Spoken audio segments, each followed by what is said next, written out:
that I say sometimes, you know, you give with one, there are benefits to it, and then you take with the other. You know, and I think governments just have to be serious. You know, governments have to be serious in stamping out these atrocities that kind of plague our systems. Right? The children in those situations, you know, I feel for them. You know, it's like 9/11 in New York City. We spent months counseling children through that. You understand? They lost their parents. You know, they left and went to work and they never came back. Because these guys drove through those airplanes through those buildings, you know. So I understand where you're coming from with this. And it took us a long time to kind of put some kind of hope back into those children's lives. But it can be done. But you need a lot of psychological intervention. Right? And, you know, my background is also in psychology, so I had to do some of that. You know, I was in psychology and education are such a good merger. You can bridge both gaps, you know. But teachers too need to be equipped with some of those skills. That's yeah. You know, a teacher is everything. Yes. You know, a teacher is everything. They're advisor, they're counselor, they're parent, they're everything. Yes. Because you got to deal with this child and all the issues that this child comes with, and where they come from, right? So you have to be equipped to be able to handle all of these things and everything, right? And that has been a challenge for us. That has been a challenge for us in the education system, because you have people, and I'm talking even at elementary and secondary schools, who come, they want to teach and leave. They don't want to deal with the other issues. And then how do you find teachers who have that commitment and caring disposition that is going to help with the other things that children need, right? And that's one of the things that you have to prepare teachers with. So I always tell my teachers here, when I prepare you, I'm not just preparing you with knowledge and skills. I need to see those dispositions as well, right?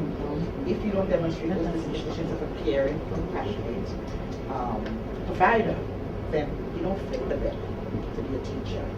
So we also assess them on their dispositions, and but that's key. So one of the issues raised at one of our national councils on education, actually by the president of the Albino Association in Nigeria, is the efforts of the government and also spiritual individuals to bring albinos into the mainstream education system. The government did not exclude anyone, but the cultural abilities as it affects the albinos, and then the issues of special requirements in the infrastructure and equipment they will need in the training. And some of the issues that we raised. I don't know whether you have had any previous experience with regards to handling the albinos. The thing about America, and that's probably why I am still here, the thing about America is that we have laws. We can't put anybody out of the school who don't have what it needs. They'll take us to court and they'll sue us, and we lose. So rather than spend the money to pay for the court fee, we find what we need to make sure that child has the support he or she needs to get education. And that's the thing about America. We take those laws very seriously. Okay? And that's one of the things I try to transmit in the Caribbean when I go. Governments have a responsibility, right? It's a social, economic responsibility to care for all of its people, even the most vulnerable, right? And they gotta do it. And I say, I love America because, you know, I always say they take care of the children, they take care of the old people, they take care of the animals, you name it, they do it. They have rights, right? They have rights. You can't take a cat and throw them out a window. You go to jail for that. You understand? There are consequences for those actions. But if we have things on the books, and that's the thing in the Caribbean, and maybe in Nigeria, if you say we have laws in the books to protect children, and say that these laws are, you know, make For sure some. inclusion, and, you know, we're doing inclusive thing and we just name dropping, and we're not practicing it. What's the use? What is the use? Right? And that has been the trend in the Caribbean. They've all signed on to the treaty. From Salamanca right back down to the SDG goals. They've all signed on to it. It means that they're supposed to be accountable. Right? And that's why UNESCO keeps saying every year, well, these countries, we haven't got reports from Nigeria, we haven't got reports from Trinidad and Tobago, we haven't got reports from Jamaica. Because nobody's doing what they're supposed to do. So rather than report that you're not doing it, you said no report at all. And they're calling you out because they're putting your names in record. The Nigeria is listed in the last report. You understand? No, I think that I know the Caribbean countries are listed in the last report too. So we have to be very careful as educators and as leaders of education. If we are saying that we are the governors of education and we are doing this, and we are overseers of education, then we ought to practice what we preach. And that has been a challenge.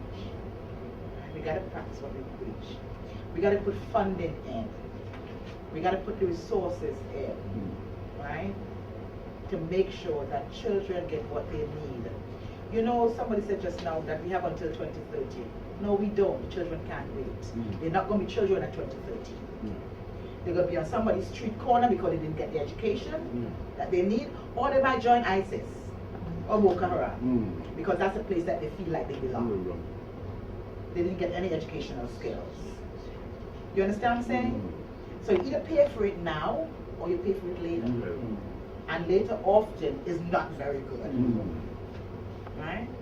So you want to spend 5 cents to make sure they have the resources in the schools to provide for the children? It's fine. Spend the 5 cents because you'll spend $5 or $5,000 later on. And we just got to do what we got to do. And we got to impress on our governments that this is what is needed. Right? You know, albinism is what it is, but kids can do what, and these children can learn. We know and we believe in special education. It's our philosophy. Every child can learn. Every person can learn. What we have to do as teachers is learn how to teach differently. Teach to the varying needs. Right? And that's what we try to do.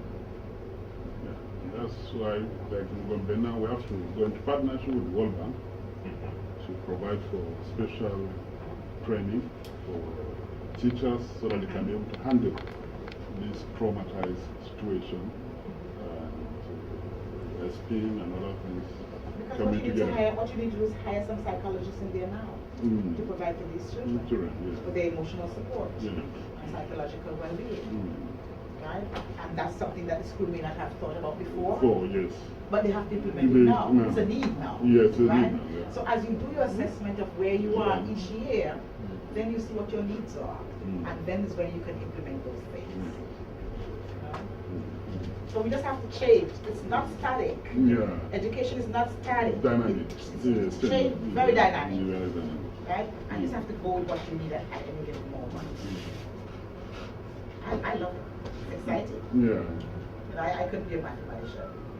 Because one-on-one will always need two. I want things that are changing and evolving.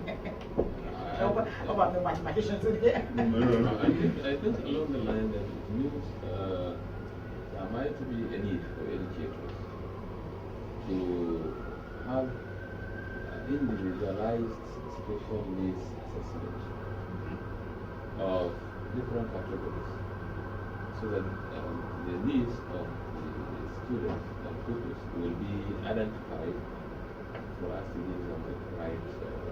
So you don't, well, okay. So here's what happens in schools. And I'm not sure if it's the same thing that happens in Nigeria. And it's where we can kind of come together with our minds and prepare teachers to learn how to use these tools, right?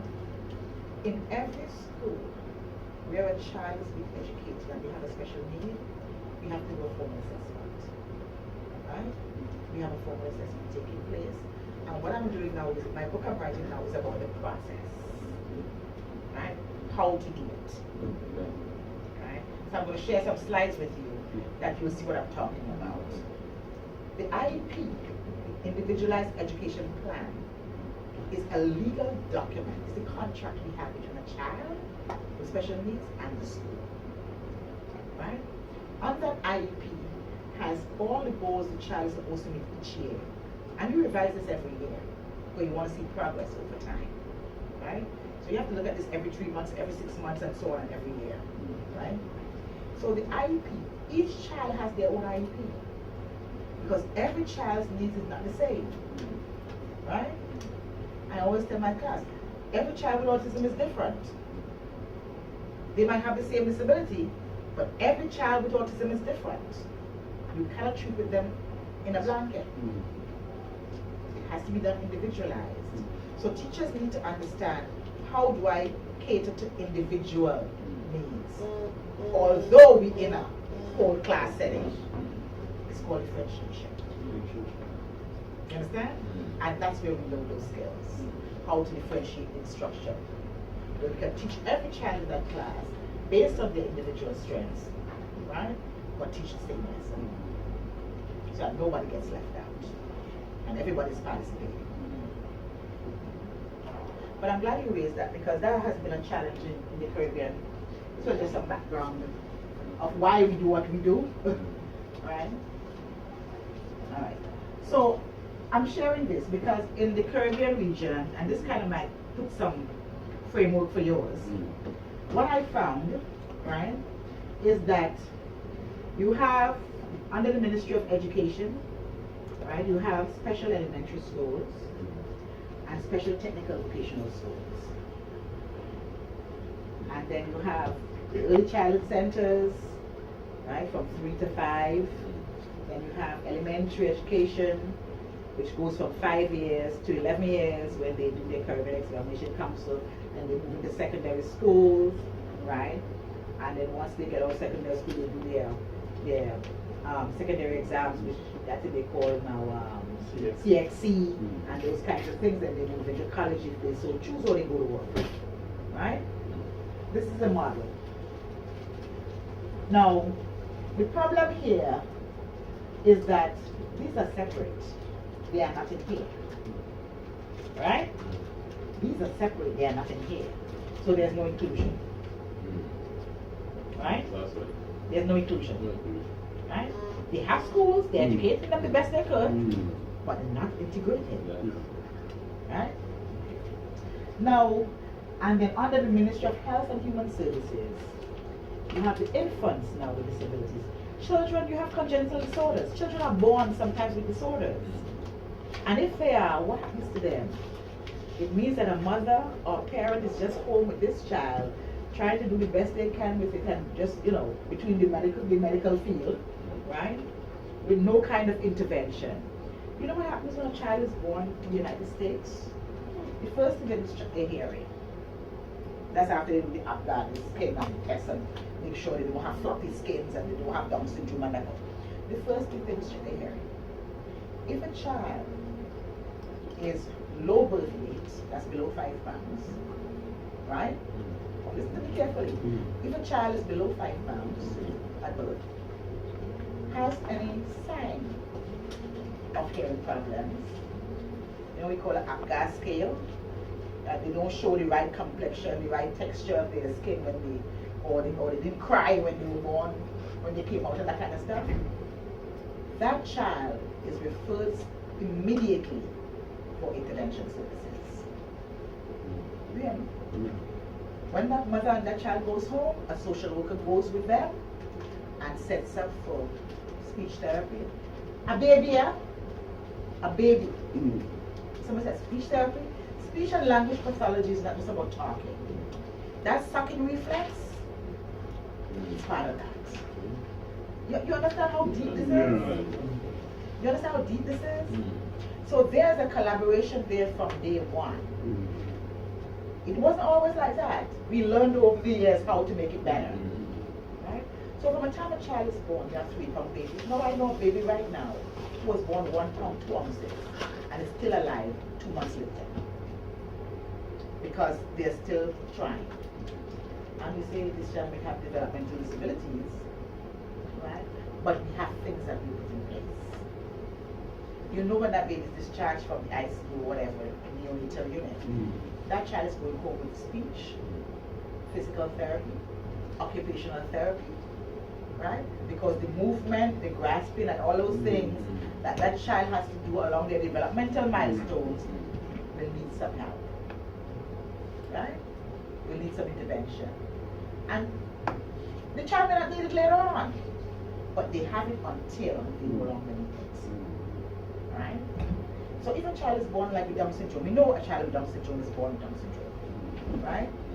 We know for a fact what some of those challenges are going to be. That child has early intervention services from get-go. There's what we call an individual family service plan that's developed for that child and family.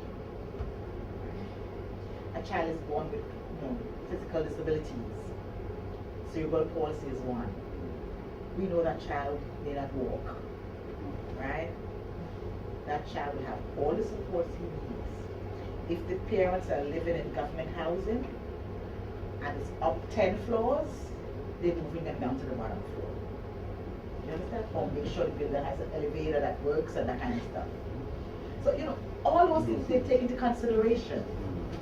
You understand? But you can't do it by education alone. The government has to have a stake in that. It has to be part of your social agenda for your people. Right? It has to be part of that agenda for your people. And the same thing with adults with disabilities. There's life. If you drive around Brooklyn, you will see a lot of senior centers all over the place. Right? They also have senior centers for people with disabilities. They work. I do habilitation services at Block Institute. Right? Where I go in and I counsel adults with disabilities. They go to work. And I have some of the best fun with them. One of them said to me recently, says, I'm gonna sue Nick because his manager. I'm gonna sue him. I said, what are you suing Nick for? He gave me a bounce check. How do you get a bounce check? Normally when you get paid, you get a pay stub, not a check. Your check goes directly to the bank, direct deposit, but they give you a statement showing you how much and that kind of. It looks like a check. He has intellectual disabilities. So he thought this was a check. He went to the bank to cash it. And the bank said, well, you can't cash this. You let your cash it. You can't cash this, it's not a check. So he came back staring mad. Go to sue Nick. For Nick gave him a bounce check. But this just goes to tell you, right, the level. So I had to sit down with him and explain to him, your money's in the bank, in this particular bank, take him to that bank. Again, do the physical thing. Because that's how we will understand it. Right? That's how we will understand it. So even adults, you got to continue to provide that intervention and those services for them, those support systems for them. Right? And you do it right up. Housing is another thing. How do you teach adults, for instance, with disabilities? I'm not talking about old age disability. These are people who are born with these things or got them early in their childhood and have to live through them. How do you cater for them in life, with their life? They're still entitled to the freedoms that we experience as normal people, so to speak. They're entitled to it. So we got to provide opportunities for them to engage in normal things. Right? They go to trips to Vegas. Right? They have supervised housing arrangements where they don't have to live with their families if they don't want to.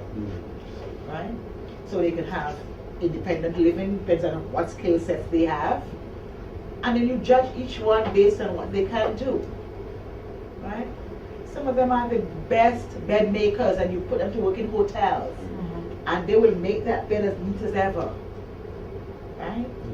So you find industries that can accommodate them. Right? And you work with them. And that's where the private sector comes in. Why are you all falling asleep on me? I know it's kind of hot. Right? But so what happens in these countries in the Caribbean is that they have health and human services taking care of these two sets, literally. While education takes care of these. Right? And nobody's talking to anybody, yeah? So nobody knows what everybody is doing. So here's what happens. You have no accurate data on the population, disabilities, right? You have no early intervention or a limited early intervention support services, right? There's no coordination among divisions. So if you have like the psychologist in health who could come in and work in the schools, there's no kind of collaboration or no way of meeting of minds to kind of provide the services. Sometimes you don't need to hire anybody. The Department of Health has 10 psychologists employed with them. And how many people do they see per day? Very few, right? Then you get them to work in the schools. You give them a caseload in each school. And it goes on and on of what the missing links are, right? So one of the things I came up with is that we need to develop some kind of a streamlined process where we no longer working in silos, right? But we have a nice collaborative system. Right? I'd like to share this with you if you want to get it out. And what you'll need for that is that you need to define roles and responsibilities for the major drivers. Teachers, this is what you're supposed to do. Service providers, this is what you're supposed to do. You understand? And so on and so forth. And then you find now, when you do that, then you understand where there are gaps and who you will need to fill those gaps. Right? And then you utilize an electronic platform. We go on data now.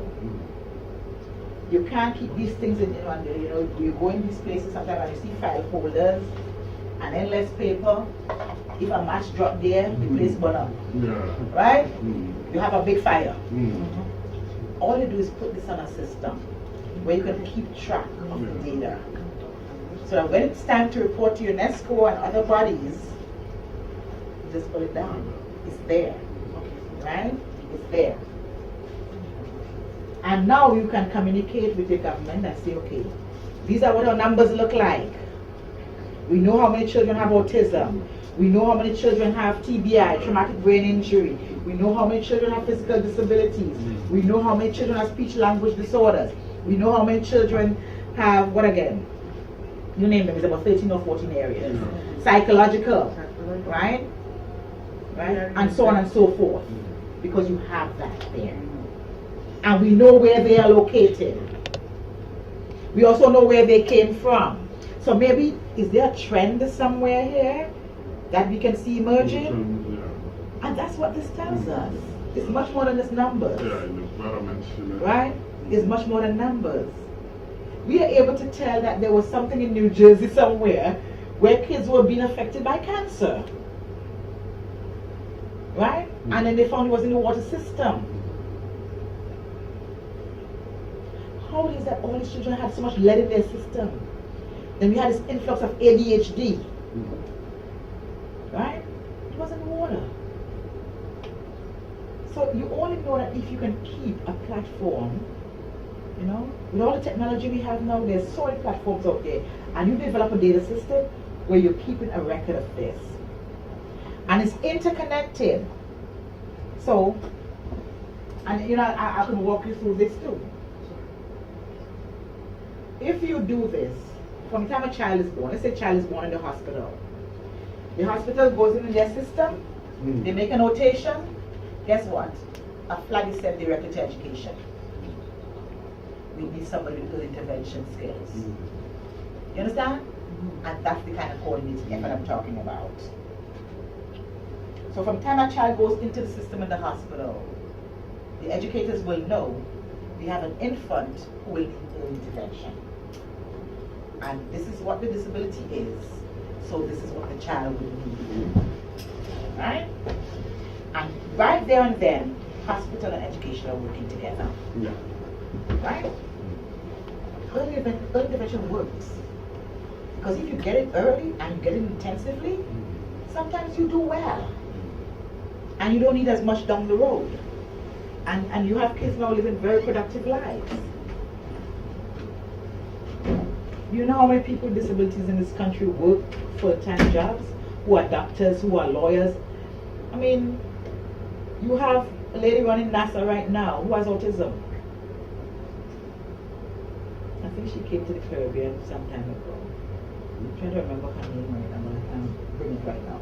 Well, see, and then you track the system. Once it's right through, right through. Even when they're working. Because when they're working, they may need a job coach. Depends on their ability level. To kind of guide them through, navigating the process of working. Somebody they can mentor them, where they can report to, outside of the employment, system. How are you doing in your work? You having any problems? What can I do to help you? So those are some of the things that I'm talking about. So what I do is I kind of like lay it out, step by step, right? Step by step. And you see the IFSP I'm talking about? Individualization starts there, from birth, right? And the thing with individualization is that you're not just putting goals on a paper, you're literally working on those goals. So if it needs a physical therapist, if it needs an occupational therapist, if it needs a speech language pathologist, right? If it needs a special education teacher, if it needs a teacher for the deaf, if it needs a teacher for the blind, regardless of who it needs, it's on that document. And apart from that, in the document itself, it tells you what days, what time, where it's going to be done, and so on and so forth. Right? So the IFSP gives you everything. It's like a blueprint for how that child's day, each day, is going to be. And that's all teachers need. So at the end of the day, they can measure it and see how the child is progressing. Okay. One of the challenges that we've had, and we found a report for it here in the States, is that we used to find that parents used to become overwhelmed. Parents of children with disabilities, especially severe disabilities, they become overwhelmed with having a child that they have to care for 24/7. So we have a system of respite, right? Where that parent can go away for a weekend, and we have somebody come and stay with that child for the weekend, and government pays for that. You hear me? The government pays for that, right? So that parent would unwind. She want to go get her nails done. She want to go get her hair done. Something to get away from the everyday routine of taking care of a sick child, if you want to put it that way. Right? She wants to go on a vacation for a week. That child is put with somebody else who will care for them. Right? So it's much bigger. It's much bigger than coming and learning to read and write. It's much bigger than that. Right? Early Childhood Center, same thing continues. You gotta prepare them with all these goals. So sometimes they meet a goal and you develop a new one. And you keep going. Because you want to get them to the maximum level, to the optimum level as possible. Right? And because you want to do that, you want to make sure the goals are really, moving them along. And you'll be amazed to see teachers' faces, even parents' faces, when their children can tie their shoelace. Something as simple as that we take for granted. Or when they can feed themselves. Things that we take for granted. A child with cerebral palsy may not be able to pick up a pen and write. So we have them working with blocks to get that movement going. Eventually see them take a pen and they try to make deliberate marks. You understand? Because with physical therapy and occupational therapy, it gets the muscles moving again. Well, this is so interesting. Would you mind continuing downstairs in the Nadine Lounge? Then we come out here now? Yes, another meeting. So we're going to move to another venue and continue this. Well, no, my time is up anyway. So I could share the rest of this with you. But I was just going to move it straight to this, and it's just a process right through. And it takes you right through career, employment, what you do. And here's where the big chunk of it comes. What is the political will behind this? Right? And I've given you some, you call in the government and urge them to do these things. Right? And that's it. and then even have laws of what should happen. Little policies, frameworks that I developed of what should happen to each child as they move along the developmental pathway. Right? And that's pretty much it. So I can share this with you. But you understand what I'm saying? Yeah. Thank you. I'm looking to see, I don't think I saw anyone sleep there. I think after I got into the real But it's the heat, it's the heat. But I'm sure, Dr. Paul, that we would want to speak to you again, because just sitting here, I could sense the value of your presentation, not only to your class, but across the board, I should say. Actually, I'm going to South Africa in July with You reference the Caribbean, we're talking to people from Nigeria, but I see this as necessary, especially in the developing countries. Yeah. So we'll be in touch with you. Folks, we're going to now move to another location, one floor down. All right? And we'll continue the discussion of it. Thank you. Routers and switches, network ports, things like this. But when we talk about instructional technologies, we're speaking about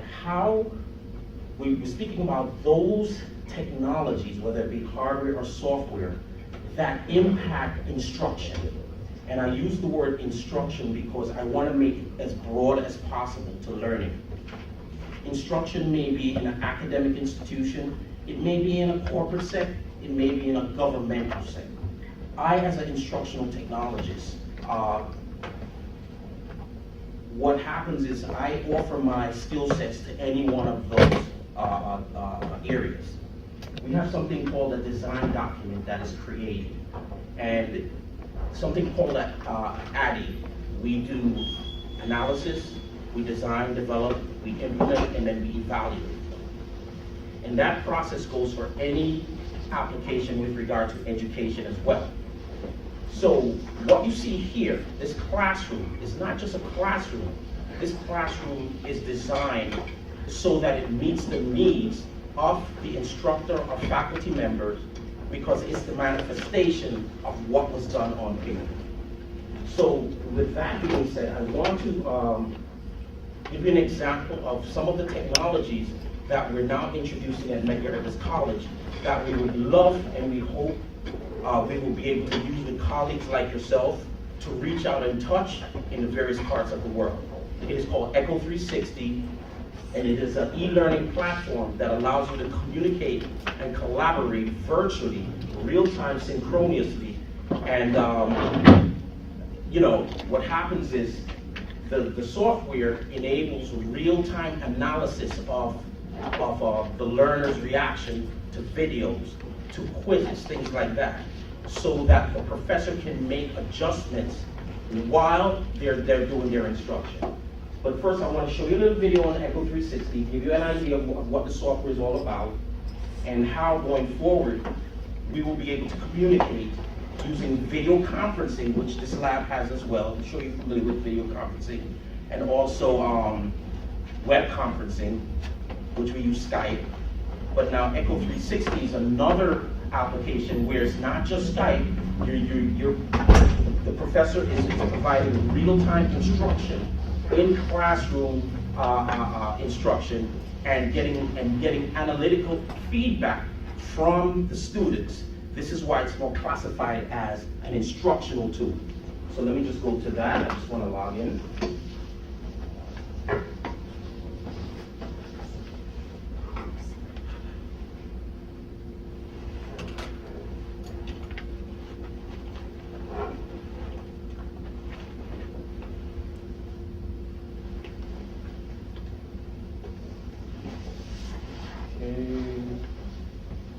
Let's do Echo 360.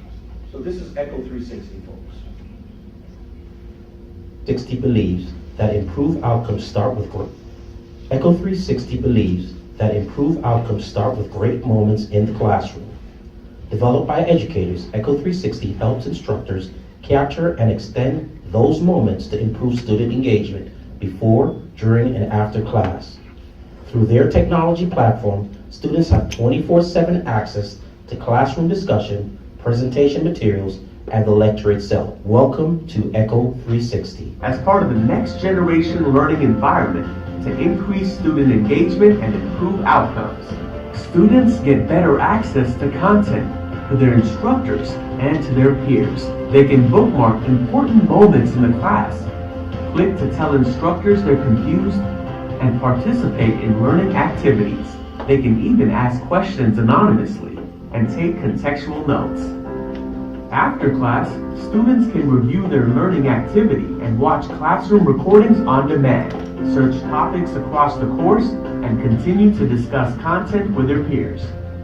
Now, as students use the platform, instructors get valuable insights on their learning behaviors, and with this information, instructors can reinforce difficult concepts, adjust instruction as needed, and proactively intervene to help struggling students. Instructors teach as they always do. There's no complicated technology to learn, and better yet, they don't have to change their class to see the benefits. They can simply drag and drop their class presentation to get started, or add a few classroom activities to take engagement to a new level. Echo 360 powers the modern classroom. Okay, so as you can see, this particular solution, it's cloud-based.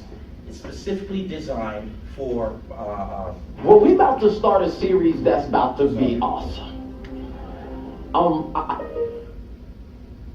It's specifically designed for the classrooms. It's designed for instruction. It's also designed by faculty, faculty to help faculty. So it also has rich analytical features that will help faculty adjust their instruction. It has the feature also for remote learning and in-class learning. What's also good about this is you may be teaching a class. Usually you have students that do not want to respond. They're very shy.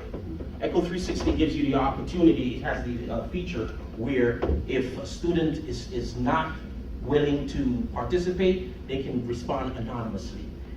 And their response shows up on the board. So it has all these types of features. But for distance learning, as an instructional process, like I said, colleagues as yourself, you can utilize this. We can collaborate from this point to wherever your country is, and we can do in-class synchronous learning as well. Is there any questions? I saw you smile when you were watching the video. What was that about? You were smiling. Yeah. Just looking at the level of... What's your impression of Echo 360? The reason why I smile is because I see the software operation as a very difficult issue. I see. More especially the issue of assessment of students' understanding of the concepts taught in the class. Yes. So the activities after the class, the system will be recording, analyzing, and grading. Absolutely. So this solves a very big problem. Absolutely. In terms of classroom instruction. Absolutely. The teacher will now know whether it's making any impact or not, where there is problem, how to even go about differentiating in the classroom in the course of teaching. That's it. Because you'll have record of each and every student, the level of understanding, the level of performance, and it will help the teacher to modify the teaching method, so that in approaching the students, not the weak, the moderate, the high flyers. That's right. In the class, and the instruction will flow zero.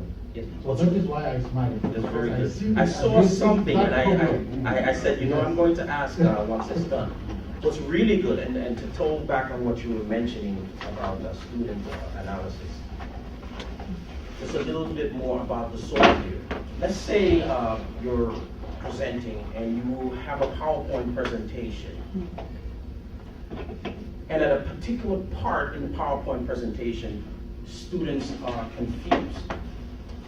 The software is so detailed that a student can flag that particular portion and say, I'm confused.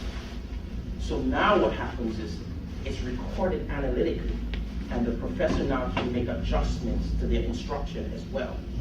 Or, to the PowerPoint presentation. Similarly, if you're showing a video, the same thing. And this is the type of tools that are needed to really hone in and assist, because it's only a learning tool, just like any other learning tool a professor may use. Hone into these instructional problems which students you may never be able to detect what's going on. The good thing as well is you may be giving a presentation in your class. Students can give you real-time feedback while you're doing that presentation. And this can also foster, when you see 20 students out of 30 students say, well, I don't understand that.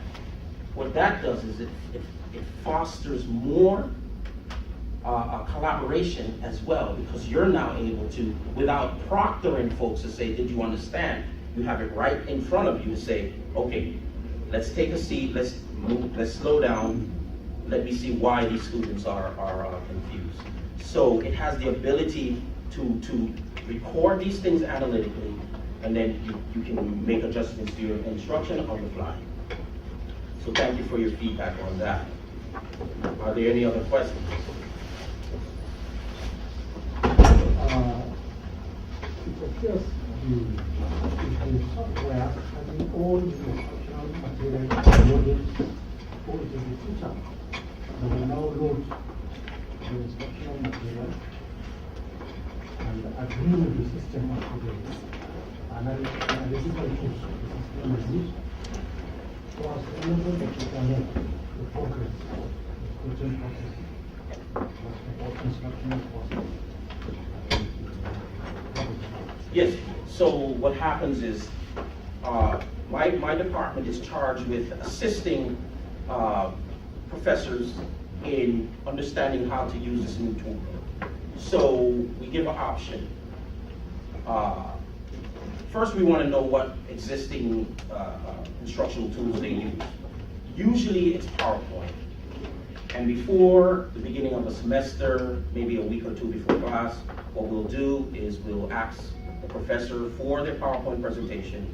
We upload it into their library. This software has ability, every professor has a library where they can upload their information electronically. And then what we do is we assist in developing their instruction. And the software also has, okay, so you have the PowerPoint slides. There are things called activity slides. It may be true and false questions, it may be mathematical questions, it may be fill in the blank, things like this. Those are where you're going to get your analytics from. So those activity slides are also created. Once those activity slides are created, obviously it has to fall in conjunction with your existing slides. And then once everything is set, we do a review and prepare for class instruction. Yes, we do the same thing for videos as well. The solution has a wealth of possibilities because you can embed all types of modules within it. But the analytical features for instruction for the professors are the most exciting thing to adjust instruction and improve the pedagogical process as well. Okay, any other questions? All right, Eugene? Well, thank you very much. Thank you so much. I wish I had time to show you, but I have an emergency upstairs in the provost office that I have to address. And let me just add that all the things that Mr. Joseph is helping us with, we are going to be doing some virtual study abroad courses now. Many of the students cannot afford to pay the cost of a study abroad trip. So we don't want these students to be left out and knowledge of the world. So we're going to do some study abroad virtually. The students will sit right here or in an equipped classroom, and they're going to have the experience virtually as if they are in a foreign destination. That's correct. If you know anything about Skype, Yeah. you folks Skype, okay, there's a solution that is more appropriate than Skype, but acts as a Skype for instruction. It's called Adobe Connect. Adobe Connect actually has a feature where you can see the remote person's desktop and actually speak to them and see them and share their documents real time. So it's also synchronous. It can be embedded in most schools' LMS, learning management systems, And we think it's going to be a success here at Medgar College. We're still testing it. Yes, Are you connected right now with any international institution, educational institution? Well, we do have the partnerships in place, but right now we are at the stage of Development? testing the equipment to see that we're compatible. that's correct. Okay. Right? And we should be going online very soon. We have teachers being trained as we speak to do virtual study abroad. And then we also have something that, in addition to that, is what we call a COIL model, where part of the course would be teach online, and then we would go to the destination for a short time to meet with students and professors in the other destination to complete the whole study. So there's a lot of things in technology that we're working on right now, exciting things, and I hope that we would be sharing those things, or we'll be participating jointly with many of you from Nigeria. I think that our students will be excited to come and wrap up a course. If our students and your students were to do joint projects online, and then we were able to come over for the last week Absolutely. to sit together and meet the people who they were working with online, I think it would be exciting, and I'm looking forward to all these great things. And as we said all along, we are now going to grab you as a partner. You can't get away anymore. So you're in now. So thanks again, Mr. Joseph. I appreciate it very much. And now I want to introduce to you, whenever I want, we can get into it. Whenever I want to be inspired through conversation, I try to get into the office of this next man. As I said, if I had to nominate someone to lead an institution that I would like to have my own kids attend and my grandkids, this is the man that I'd like to introduce to you now. He's my friend. He is the Dean of the School of Health, Science and Technology, Dr. Terrence Blackburn. He saw the program, so he's going to talk to it in any way he wants to. Thank you. Thank you, Professor Sue. I was wondering if I had an opportunity to plug in my laptop. So I was teaching this morning, and so we're teaching a course on the history of math. And so I thought perhaps it would have been appropriate to share some of my slides from the class. I should brought the students from my class here. Sure. Hold on. Ian, can I connect my laptop? I mean, when you get an opportunity, can you connect your laptop? So I thought I'd bring my students. So part of this had to do with the sustainability goals and kind of learning to know, learning to do, learning to be, and learning to live together. And it struck me that our college, essentially, my classroom is an example of learning to know, be, and live together. And so while I waited for some slides to be able to pop the slides up, I just wanted to introduce my students. I wanted them to introduce themselves and just sort of say, you know, your name, your major, and where are you from? Just to give a span of what's happening in a classroom here at Medgar College. I'll start with you, Mike.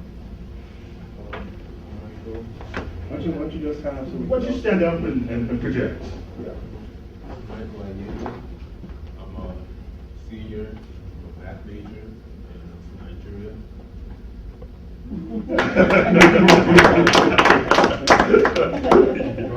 Good morning, my name is Joel Struthers. I'm a environmental science major, a mathematics minor, and I was born and raised in Brooklyn, African American,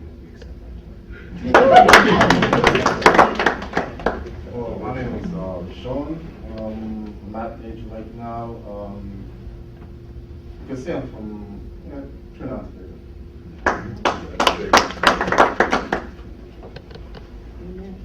Okay, my name is Ulma Hafsa. I'm a computer science major. I'm from Bangladesh. name is Kensington Mall. I'm a math major, and I am American. Hello, good morning. My name is Charmaine Mean. I'm a computer science major, and I'm doing my bachelor's. And you where? I'm from Trinidad. From Trinidad. See, you left out Tobago. Hello, my name is Joso. I'm a math major, and I'm a senior, and I'm from Haiti. From where? Haiti. Haiti. Hi everyone, my name is Beatrice Francois. I'm from Haiti too, and my major is math. So part of what I wanted you guys to see was that here in the classroom, just in history of math, in the spring of 2018, we essentially cater to the world. Folks from Nigeria, folks who were born here, Trinidad and Tobago, Bangladesh, Haiti, and I think if you go through, I'm not sure, I think I read some slides, we probably have folks from about 93 countries here at the college. And so as you begin to think about sort of, how do you live and work together, you want to look at institutions that are involved in kind of in that experiment. And to be clear, that experiment is difficult. That is not an easy thing, because we're all coming from particular cultural spaces. We're all coming from particular religious spaces. We're all coming from particular class spaces, and so this is a very difficult thing. And I think that perhaps I'll speak plainly. When I told the students I was coming over here to speak with the delegation from Nigeria, they were quite pleased, and so they all recognized that Nigeria is one of the most sort of populous countries in Africa and perhaps in the world. And then we all felt a little disappointed. We thought perhaps Nigeria should be like Germany, and we wondered why Nigeria was not like Germany. And it has the talent. It clearly, I'm sure you've met our provost of this institution is Nigerian. I think you can go across the City University of New York and you will find a large number of Nigerians playing active roles, even here on our faculty. And so it struck me that the question that, learning how to know and how to do these things together are really an essential kind of thing that ought to be studied in this context. It asks the question myself as well, why have we not given all of the talent that is evident? Why have we not harnessed it? What has been the impediment to sort of harnessing this talent in the national interest? And that's the question I think these UN Sustainable Development Goals in some ways sort of gets at. And I think that if Nigeria gets it right, then it really can take, I think, the place that is sort of quite obvious. I'm a soccer fan, so digression. I'm a soccer fan, so I remember here the World Cup that was held in the United States, and the Nigerian team playing Italy, and the sort of excitement that all of us felt, and then having it snatched away at the very end.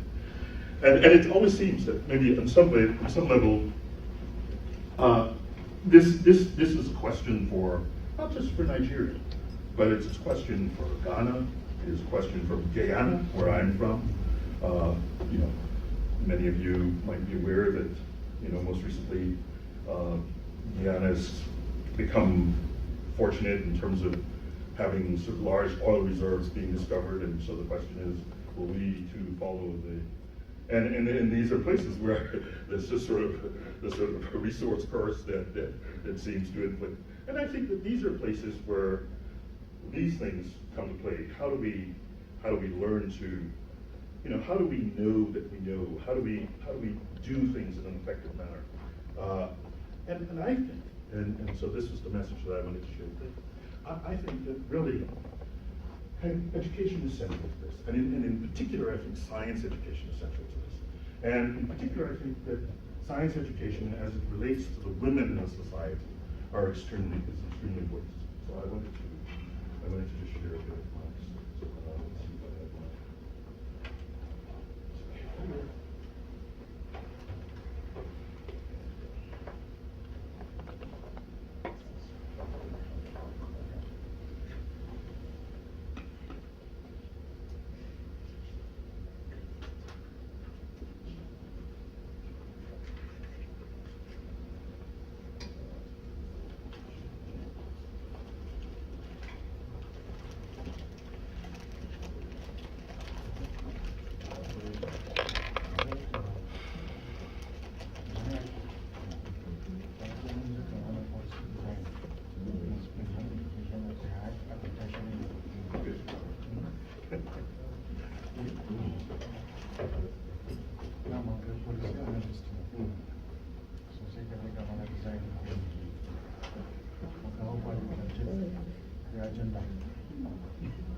Akwai bank of insurance ko?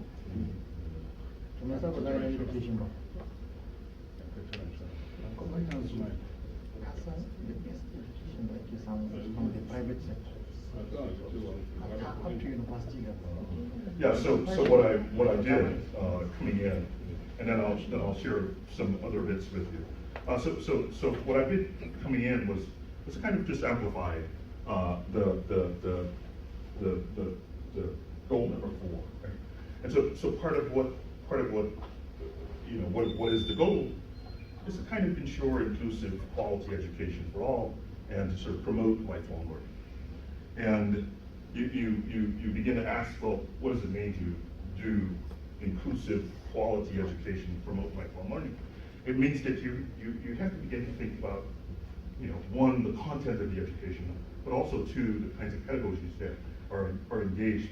So, you know, Ian Joseph, you know, talked earlier about some of the ways in which one can leverage technology in order to be able to kind of do this sort of thing. And this is the kind of thing that you will have to do, right? Because you know, it notes, for example, enrollment in primary education in developing countries are reached about 91%. But note that leaves 57 million people still outside of school, right? And often, you know, so I'm a big advocate for high quality things. And often people say to me, well, you know, we have all these people and we really should be doing things at kind of pretty rudimentary levels so that everyone has a chance at it. And so part of the argument that I would like to make to you, if you have some real import in what happens educationally in Nigeria, I think that what you want to do is you want to think, how do I do this at the highest possible level? The reason for this is that, and I'll share with you in a moment, the reason for this is that we are in an extremely complicated world.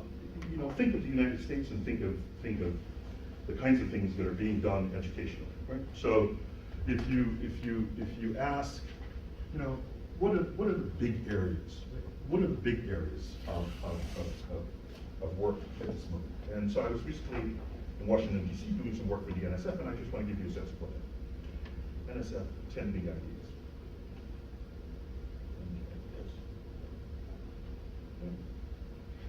So here's what's happening, and in a way, I suppose I can speak sort of relatively plainly in this context. In a way, this is the advantage of the West. We know how to do it better. We know how to do it better. We learn how to do it faster, and this is our advantage. You know, when other people spend the time trying to figure out how to do it, we know how to do it. I spent some time at MIT, and this is essentially the game that is played, and it's played across the American space. By the time you learn how to do the things that we're doing the next thing. And everyone imagines that it's just happenstance, but it's not. You see, so the NSF, for example, starts off by saying, here are my 10 big ideas. So 2016, the NSF kind of unveils 10 bold long-term research process ideas that identify areas for future investment at the frontiers of science and engineering. So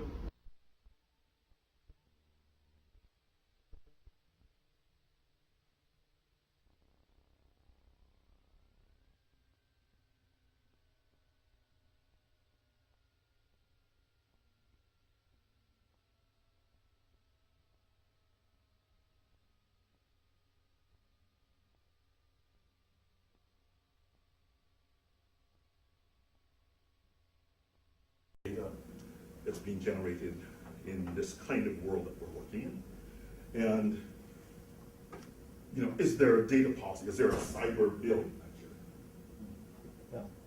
Yes. What's its content?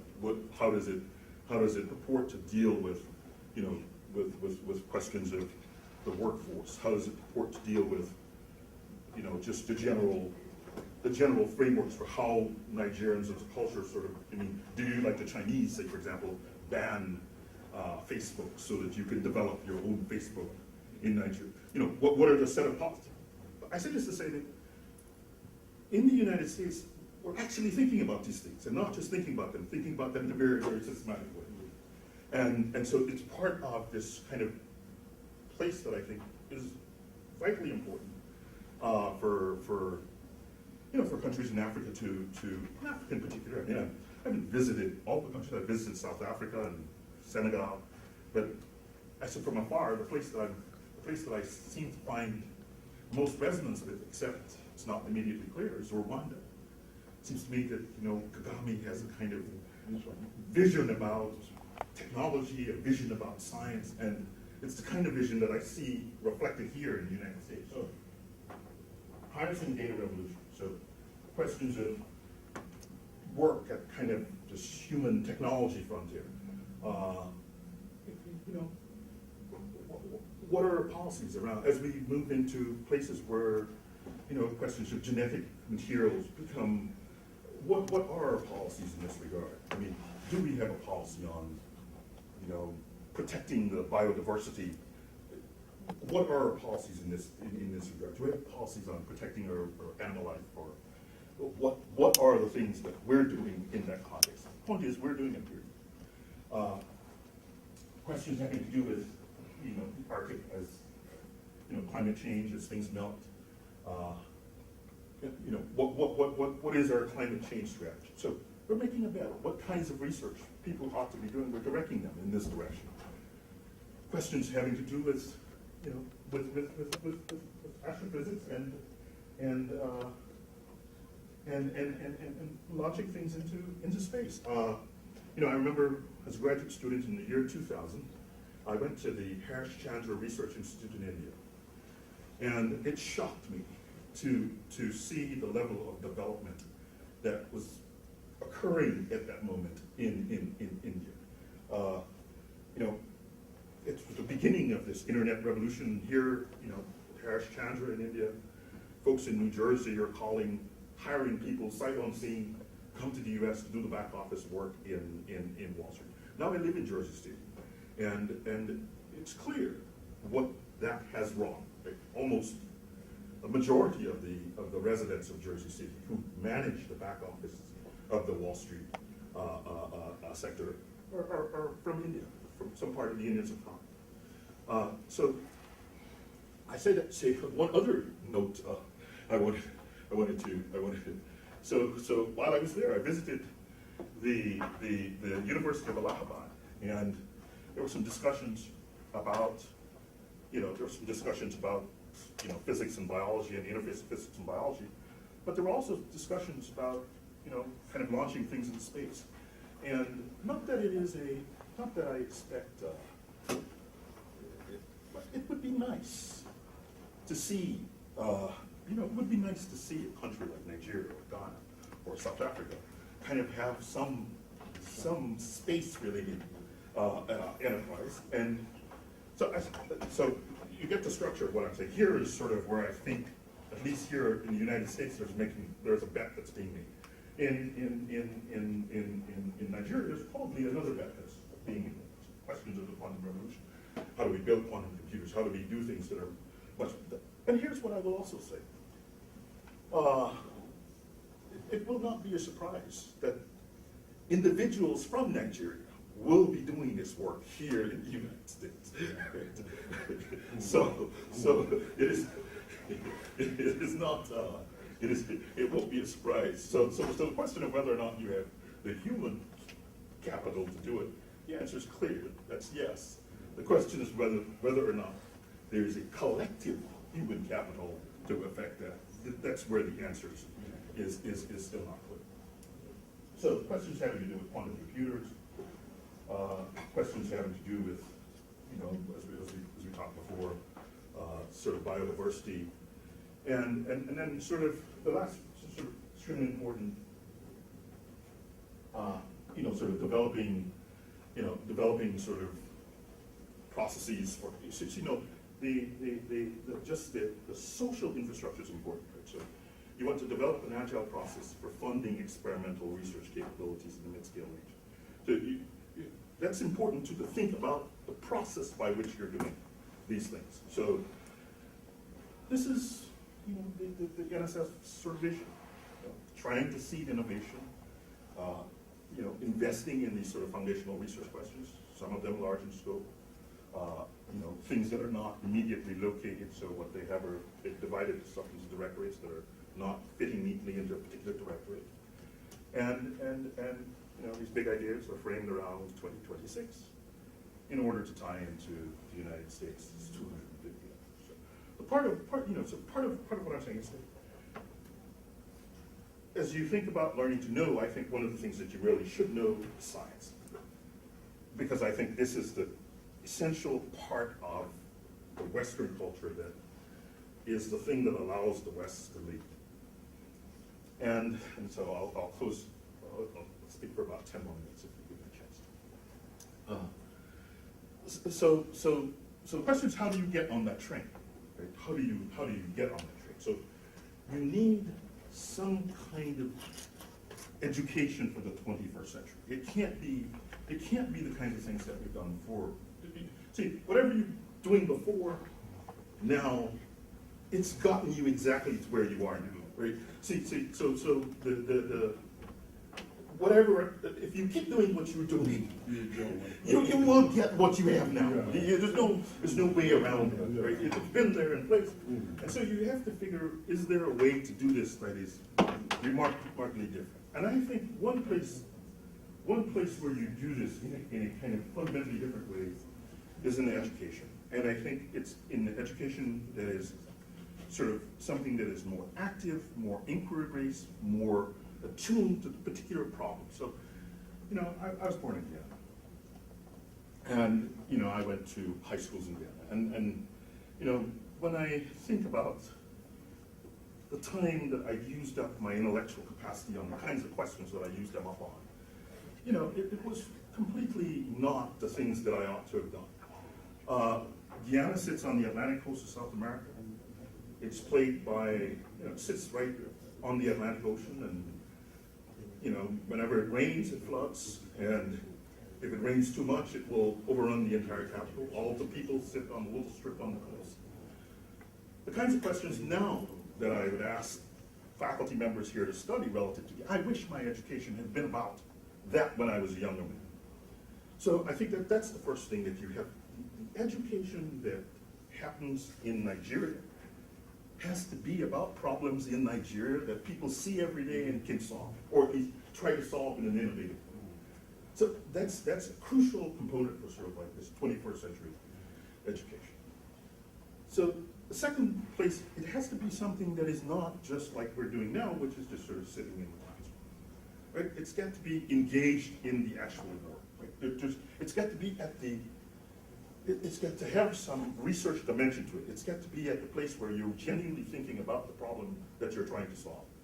It can't just be, well, I sit there, I learn how to read, I learn how to write, I learn how to add, and then what? what's the point of doing these things? So I think for us, quite quickly, the point of doing these things are not immediately evident in the education that we're engaged in. And so this is the thing that I really think that a 21st century look has to have. The point of the education has to be extremely clear to. And then finally, the point that Ian Joseph made, I think, is an extremely important one. Technology makes all of this stuff available to a large number of people across the world in the same time. So if I were spending money for schools, I would be spending them on things like this, on creating rooms like this where people have a portal on the wall. So regardless of where I sit, I can, and they're not super difficult. I mean, they are difficult, but they obviously require some basic infrastructure in terms of, but these are things that I know are already solved. The point is, it's the will. It's the will and the sort of vision of where do you go? Right? Where do you go for a different society in order to see a different society emerge? And it seems to me that, one, you have to be focused, you have to be focused on the problems that are internal to the society, that people see around them, so that they understand that there's a connection between the problem-solving techniques that they're learning in classrooms and the actual problems that are part of their lives that they can solve, right? So, if infant mortality is an issue, then your education ought to address questions of infant mortality. It can't simply just be blind and then finally expect students, when they're done, to sort of know what's happening. And I think that this is something particular, and one reads the history, one understands that, this is the nature of sort of the way in which, in some sense, the educational systems have emerged. They were not really designed to sort of serve the countries in which they were designed to serve countries that were foreign. But I think now we own them and we need to repurpose them. You can't break them up. You can't simply shut them down. So you have to figure out how to repurpose them in some substantive way. And so the last kind of thing that I'll say is, so I'll close on sort of my actual, so part of the talk that I was aiming to give to a class earlier today. And so which one's,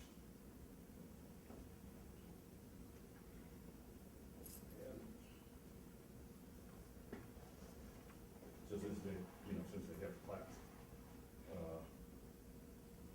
so I hope it comes up. Does it come up? So it's there.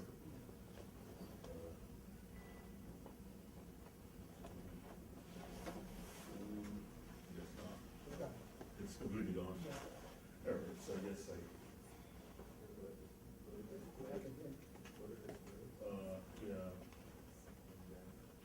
so I guess maybe it could be just a function of this, it could be a function of this particular software program that I'm using. It could be, so I'll just make one page.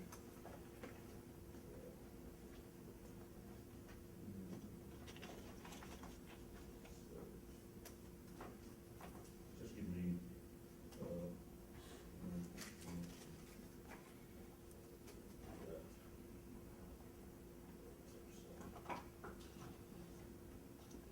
it's always good to, technology is good, but then you often have to, you have to make it work, and sometimes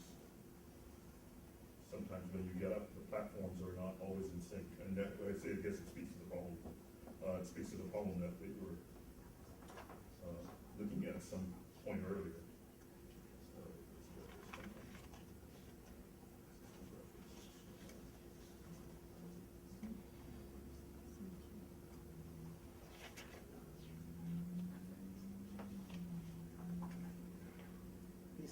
The wave looks good there. I said the ocean. Yes.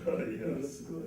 Yeah. Okay, so now I'm back. So part of, I'm back to the, so part of the class that I was teaching earlier today, had to do with the history of math. And so one of the things that our students, so one of the big point that I wanted to make started off, we talked about, what happened in the beginnings, and so the ancient Orient, and so the role, kind of the mathematics that is played by the sort of, the place where this thing first gives birth to this kind of modern mathematics that we kind of imagine in Egypt and in Persia, and so that's kind of what I refer to as the ancient Orient, and then the invasions of the Greeks into the Asian into Asia and Africa, and so their role in kind of curating kind of this mathematics that comes to them. And then finally, kind of, the fall of the Greeks and the curation of the Greeks by way of the Arabs. And what I essentially sort of, what I essentially sort of argue in the course is that the way in which what we have, what I argue in the course is, so here. And so it's this world that mathematics travels. So the point I want to make is that this kind of knowledge, in a way, has moved in this direction. And you can look at the history and you can see this is what happens. So the bridge, you can think of the Greeks and the Arabs. And I just pointed out to the students, we looked at a number of places where we see the papers in the libraries that are conserved, knowledge that sort of comes by way. It starts all the way 2,000, 3,000, 4,000 years old. We still do these things today, or curriculum, still Pythagorean theorem, solving quadratic equations. These things we still do, they were already being done thousands of years before. So the point I want to sort of end on is that, what we see here in the 17th, 18th, 19th, 20th century is in a way kind of built upon kind of this long sort of march. And so maybe the time now is to sort of do this. And so part of what I'm suggesting is that you really make an investment in, I think, sending young people to Europe and the United States to learn these things. I mean, the point is, Nigeria is a country that does oil. I mean, ExxonMobil does things that, there's no internal capacity in Nigeria to do. You have to learn that from ExxonMobil. You can't learn that. Yeah, this is something that is, I have some of these discussions with my fellow colleagues in Guyana, and the point is, you can't drill for oil miles in the Atlantic Ocean without real technical expertise. You don't get technical expertise by magic. You sort of have to invest in technical expertise. And so perhaps the thing here is to say to you, as you think about learning to know, learning to do, learning to live together, that you first have to live. And at the basis of that is to sort of identify what are the things that will enable us to live over an extended period. And I think that it's clear, if one looks over the course of human history, as we've been looking in our math class, what one sees is that science is the basis of this. And we went through a number of these, we talked a lot about, kind of how the thing is developed and how it's moved on through the ages, and, what kinds of social situations, what sort of actors, what are the characteristics of the problems that we're trying to solve, what kinds of results. But at the end of the day, what we know is that this is the basis. So in order to do war effectively, we need to do science effectively. In order to do commerce effectively, we need to do science effectively. It's the infrastructure upon which the society is built. And doing science effectively and creatively has to do with the kind of way in which we develop our human capital. And so in a way, the oil is not the best resource. The best resource are the young men and young women in those classrooms. And we have to think about how to unlock that potential now, and I think it has. The point is, there are some ways of doing education better than others, and I think that there are better ways than doing it, and we're doing it now. And I noted that you Dr. Sheila Paul spoke earlier today, and you know, she would have spoken to some of the challenges of doing things in the context of developmental education. But I think what is also true about what Dr. Paul said is that those ways of doing education in the developmental context, there's also the flip side of that. How do we do education so that we have, you know, like in Kenya, I've noted in reading, you know, kind of an emergence of a Kenyan Silicon Valley. You know, certainly, how do you do it so you continue to do sort of one of the products of Nigeria is sort of, you know, the Nollywood. How does that industry grow and become more sophisticated so it becomes worldwide, so that you have movies like, you know, the Black Panther movie, which grosses, you know, billions of dollars, right? These things have to do with, there's a technical expertise to making a movie of that character. What is there in the education that feeds that technical expertise in order to do it? And so that's the point. That's the point that I wanted to make. And you know, very thankful for Dr. Sue.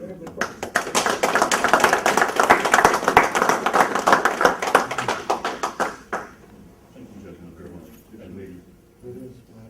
Yeah, see, so that's also the last point, right? Our delegation, you know, we should have more ladies in our delegation.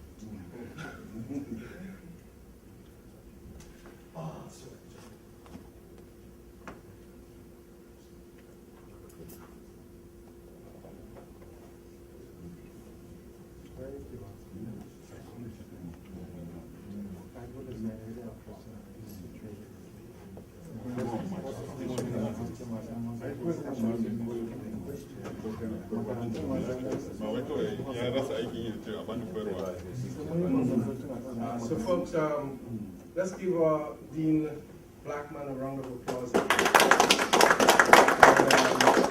you see why we have to connect.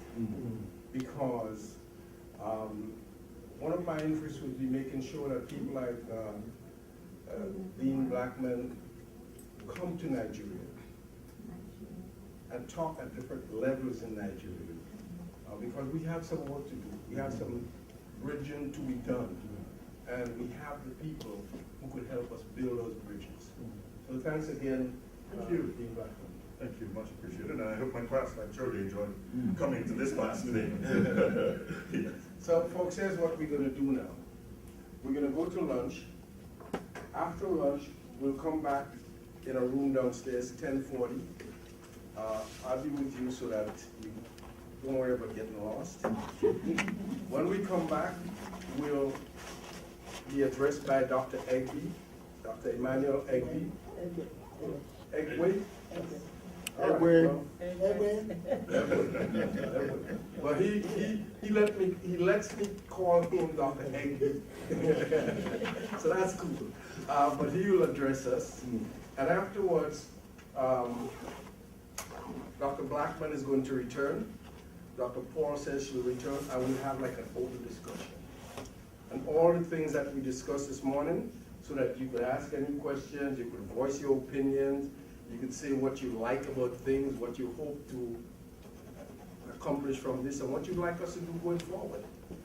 This evening, after Dr. Egby addresses us, we'll open it up for a general discussion, and then we'll wrap up with a presentation of the certificates. So right now, we get ready for lunch. All right?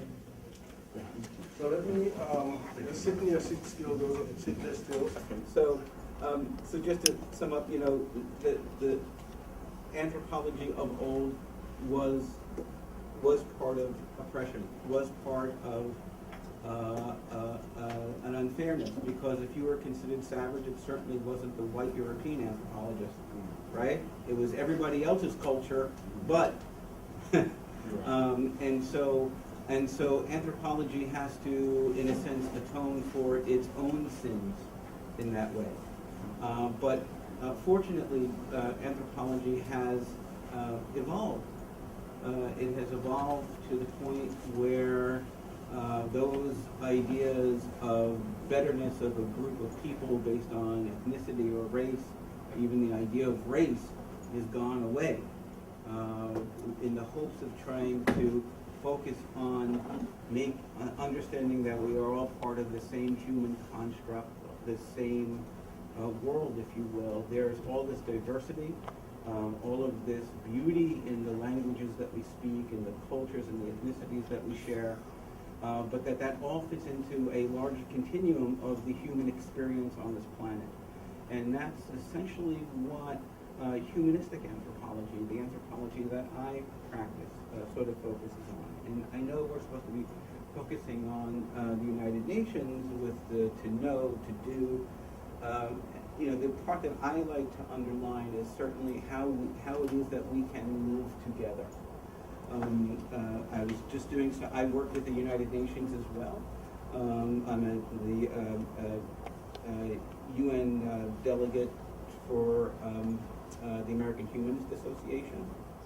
And I was looking at the articles of the Declaration of Human Rights, which focus on things like how we're all born equal, how no one should be a slave, and that slavery is as much about physical bondage as it is about mental bondage.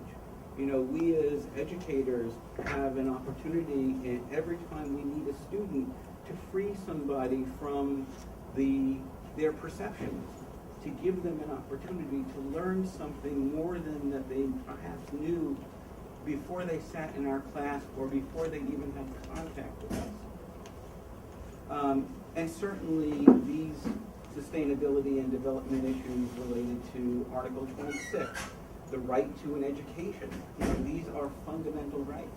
Sometimes in the United States, we don't do a good enough job, and it must be realized. And that, this is as much a Nigerian problem as it is an American problem, because we see in the United States that education is not accessible to all, is not equal to all. And so from the anthropological perspective, we're always looking at these things as identifying a problem, trying to look at it without bias, trying to examine and explain it in a rational way that helps us then to do something and build something better.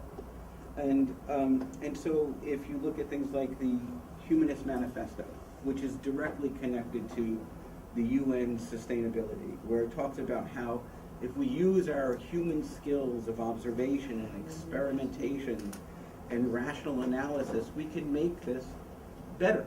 So the things that you're dealing with in Nigeria, the last thing you should do, and I'm sure you know this already, is feel like you're doing that you're doing it alone, because the reality is that you're not alone. We're still dealing with these problems. The 1964 Civil Rights Act solved a problem of the time, but has not made access to education, K through 12 and higher education, equitable by no stretch of the means. So what's nice is to be able to have this dialogue, because as much as you feel you can perhaps learn from this system, I think that we can also learn from you. And that sharing is very important. And so I don't want to keep going on. But I'll mention that one the things that humanistic anthropology, the anthropology I practice, the anthropology that tries to take a global humanistic view of where the world is, how we got here, how we might change it for the better for not just Americans or this group or that group, but for everyone, is a couple of things. Is to really understand individual and group behavior. The attempt in modern anthropology is to lessen conflict. That is, focus really more on what binds us together than what breaks us apart. That is a key element, I think, of what the UN is trying to prove and bring us closer to, and what humanism is trying to bring us to. Humanistic anthropology accepts and understands and respects cultural differences, linguistic differences, the idea that truth is fundamental and may be relative to the culture that people are in, to the language that people speak based on their experiences. That the three things that make us human, our biology, our culture, and our language, adapt, they speciate, they become other things, and that they can go extinct. We can go extinct. We know in the past, languages have gone extinct. Groups of people have gone extinct through a whole series of things. But mostly humanistic anthropology looks to find a common human viewpoint to investigate and describe and find solutions to the modern challenges of our life. And so when I'm in my classroom, that is essentially what I'm trying to do with my students. Not just teach the academic sense of what anthropology is and why it's important and how it can make you a better human by understanding other humans, but how do we use the techniques of what we're learning to, in a sense, make this world safer, richer, and a kinder and gentler place. For ourselves, for our families, for our communities, and for the people who we may not know and may never touch. Because that's part of that whole web of our existence. So I guess I'll sort of stop here and open up for questions, comments. I'm sorry if I seem so serious. I'm usually not that serious. If you want a tour of Red Hook, I'm available. Red Hook is a part of Brooklyn. Thank you for your time and thank you for coming so far. Okay, so what we're going to do, we're going to hear from Dr. Egby, then we'll open it up for some general discussion. Dr. Egby? Okay, Mr. Ambassador, my esteemed colleague, he kind of invited me spontaneously to this. And I understand that the group here comes from the military establishments. From the government, am I correct? Military and government. Yes, military and government. And so I said, and one of the topics is learning to know, and learning to be, and learning to live together. Well, that's an apt topic for people that are in government because they are the ones that lay down the structures and the foundations of us being together. Dr. Egby, if you could just stick a pin there, we'll come right back there. I omitted to let everyone know that Dr. Egby is the chair of our economic department in the School of Business and Public Administration. And Dr. Egby, when I joined this college in the 1990s, Dr. Egby was the dean of the School of Business. So I just thought that we should introduce you properly so people know who's speaking. Thank you. Thank you very much for the introduction. And as I was saying, I felt like, well, this is United Nations, this is about education. And you have people in government who are those responsible for us being together. That is their assignment. They organize us, and also they are affiliated with the military organizational establishments or education. So I felt like it would be apt for me to talk about us learning to be together. Learning is a process that we have been doing since Homo sapiens began to evolve towards what we are today, maybe about 200,000 years ago. Definitely. You're taking a page out of my book. Stop it. Yes. Homo erectus has been there since about, 2 million years. At least so the fossils that have been dug up from around Ethiopia go back to the bipedal erectus that far. But modern human beings, Homo sapiens sapiens modernus, you're looking at about the Stone Age, about 35,000 years ago. But whatever happened from 2 million years ago to 30,000 years ago until the early civilizations of Egypt, about 10,000 BCE, depending on your persuasion, has been a learning process. And as human beings, we are the only animals, because we are animals, for other than care, we are mammals, the only animals that have been able to modify its environment from one level of comfort to where we are today. I am pretty sure sometimes I ask that question, how was it possible that my grandfather was able to do without a cell phone? But he did.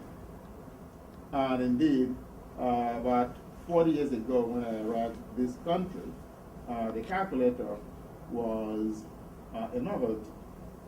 Indeed, my arithmetic was so good in school that when the Don Gap in my finance class said we should buy a calculator for his quizzes, so give me a calculator.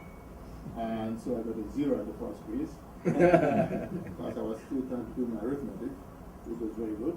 I got another 0. Oh my God, I had to now get a calculator. Rushed to Target and spent $400 on a calculator. My entire 1 month's allowance was spent on a calculator.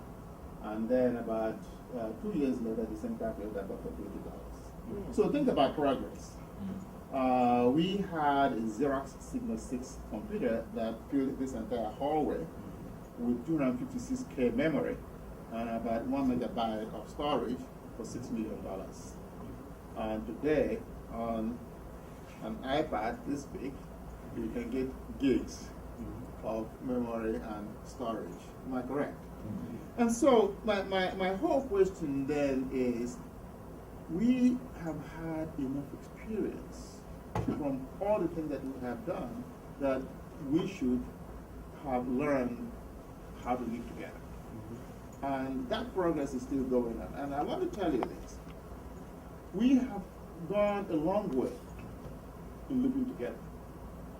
But we also have a very long way to actually come and live together. If you read, and I don't know what holy book you read, but one thing I have read is that we can turn our swords into plowshares and our spears into pruning hooks. Now, I'm using some language from things of the past,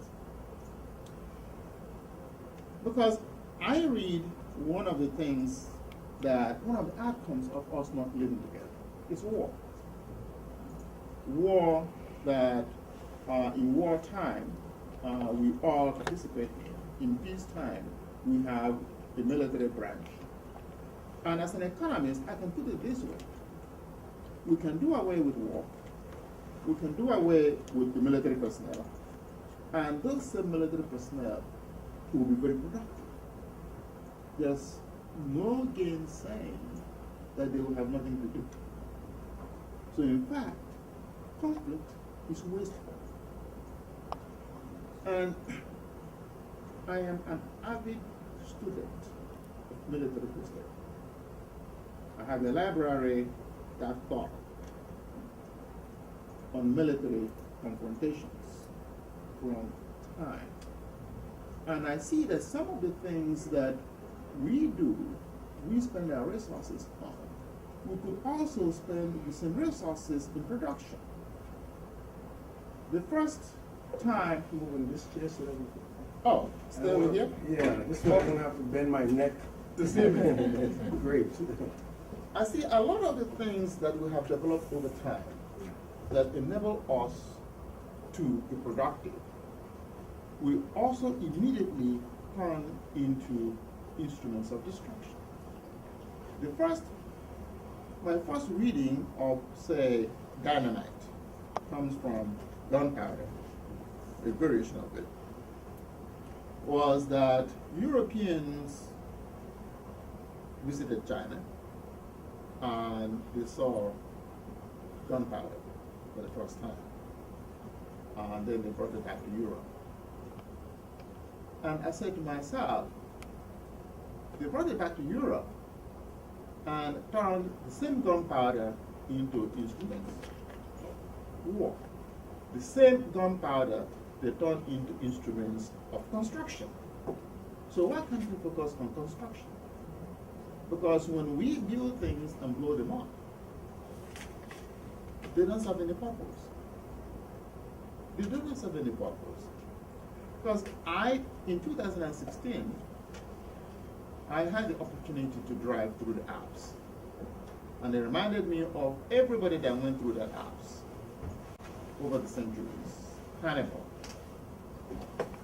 climbed through the Alps and constructed technologies that enabled him to be able to scale the Alps and enter Italy and engage in his war with the Romans. It was an arduous task, but he needed engineers. The engineers could have had the Celtic races there to go with a food. Why did he use that instrument for war? Now, 1700 years later, King Francis, before the Battle of Marignano, 1565, used dynamites to blow down the mountains of the Alps. Dynamites that came as a byproduct of gunpowder, which the Europeans borrowed from the Chinese, and which had been turned into instruments of both construction and production. Now, turned it into instruments for war and making war. And when you drive through the tunnels in the Alps, it's impressive. I made videos upon videos upon videos of them. And human beings were able to drill through those rocks. And we can transform that energy into production. Because if you come to look at war, war has given rise sometimes to transformative technologies. We developed the aircraft in 1908, the Wright brothers, and I've been watching videos of those early planes. Before we knew it, within 40 years, we now have jet planes, but we also made fighter aircraft out of it. Did we have to do that? And somebody says, oh, so sometimes war leads to advancing of technology. So somebody on the television programs once said, why do you need war to advance technology? You might as well have used that energy and that talent to develop those instruments for production. Did we need war to bring America out of the recession? And people say, oh, it was during that war, that technologies were developed, and what have you. But we could have also put those energies into production. And if we want to, we can. Think about the conflicts that are going on around the world. The Rohingya Muslims in the Far East, when we become greedy and we just want to have it all, we have reasons to attack other people. And the Rohingya Muslims are being driven out of their homeland. And look at the amount of suffering that is created as a result. Why can this be together?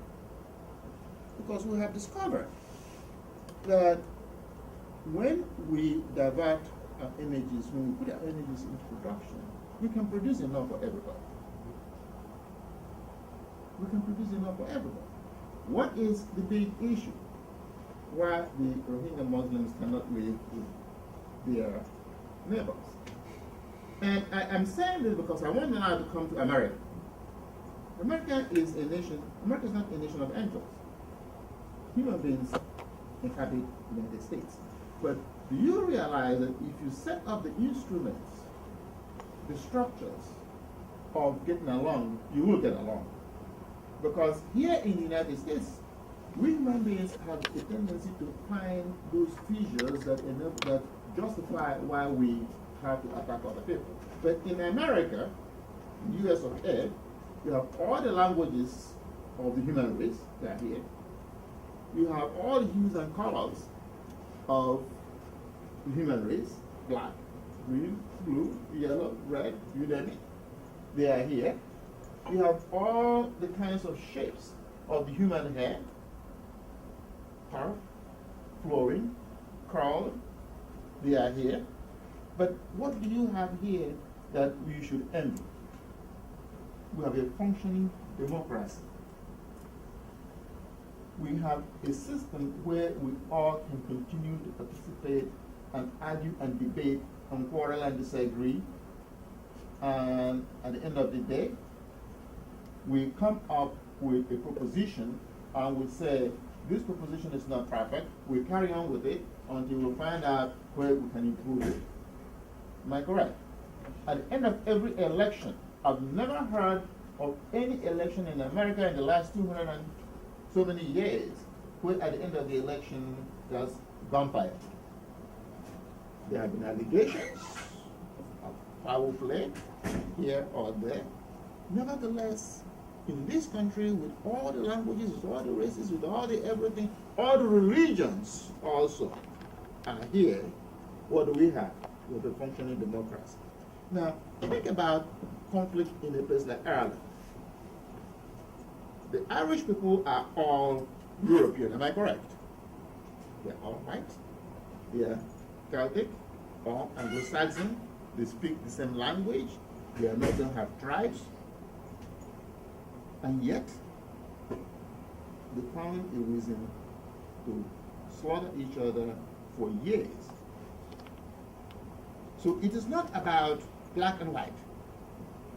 Because I look at things and say, the reasons we don't get along are just because we as human beings have to learn that if we sit down and work out structures where we recognize that we live and that a person must live and our neighbors must live and we share.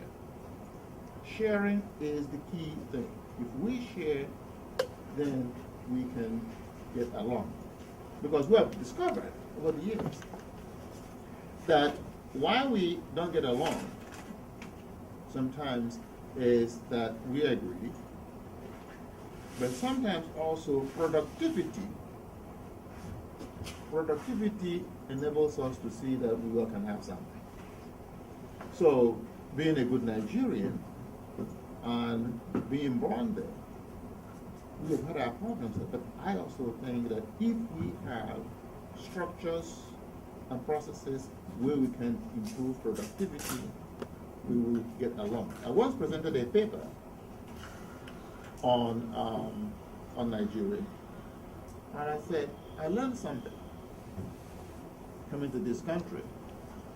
And that thing was something that caused me to have a problem when I was doing my doctoral oral exam. I had this professor who was an econometrician, and econometrics is one of my areas. And I also answered questions in economic development. My professor in econometrics didn't have a shred of respect for economic development theory. So he asked me a simple question. Since he had asked all his questions as an econometrician, and I answered them perfectly, and then the economic development people and international trade people were asking me their questions, and he just listened there like he was bored. So he said to me, why do you think that economic development took place in the Western world, but it's not taking place that rapidly in the rest of the world? I thought about it, and I rattled off everything that they taught me in classroom. I said, price incentive. I said, no. I said, free enterprise. I said, no. I said, the market system. So what about the market system that enabled economic development? I said, well, I'm lost. I said, I'll tell you what. It says system credibility. System credibility. And so one of the research projects, one of the papers I published was about system credibility. He says, a farmer in Kansas can sign a contract with a man in New York, and the farmer will take that contract and go to his bank and borrow money because the system is credible.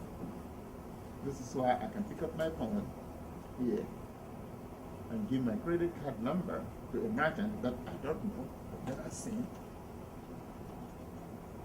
and they will deliver goods to me. And if I don't see my goods, I'll call my bank. I didn't receive these goods. You will verify it through the post office and everything. You didn't receive it, they cancel the payment.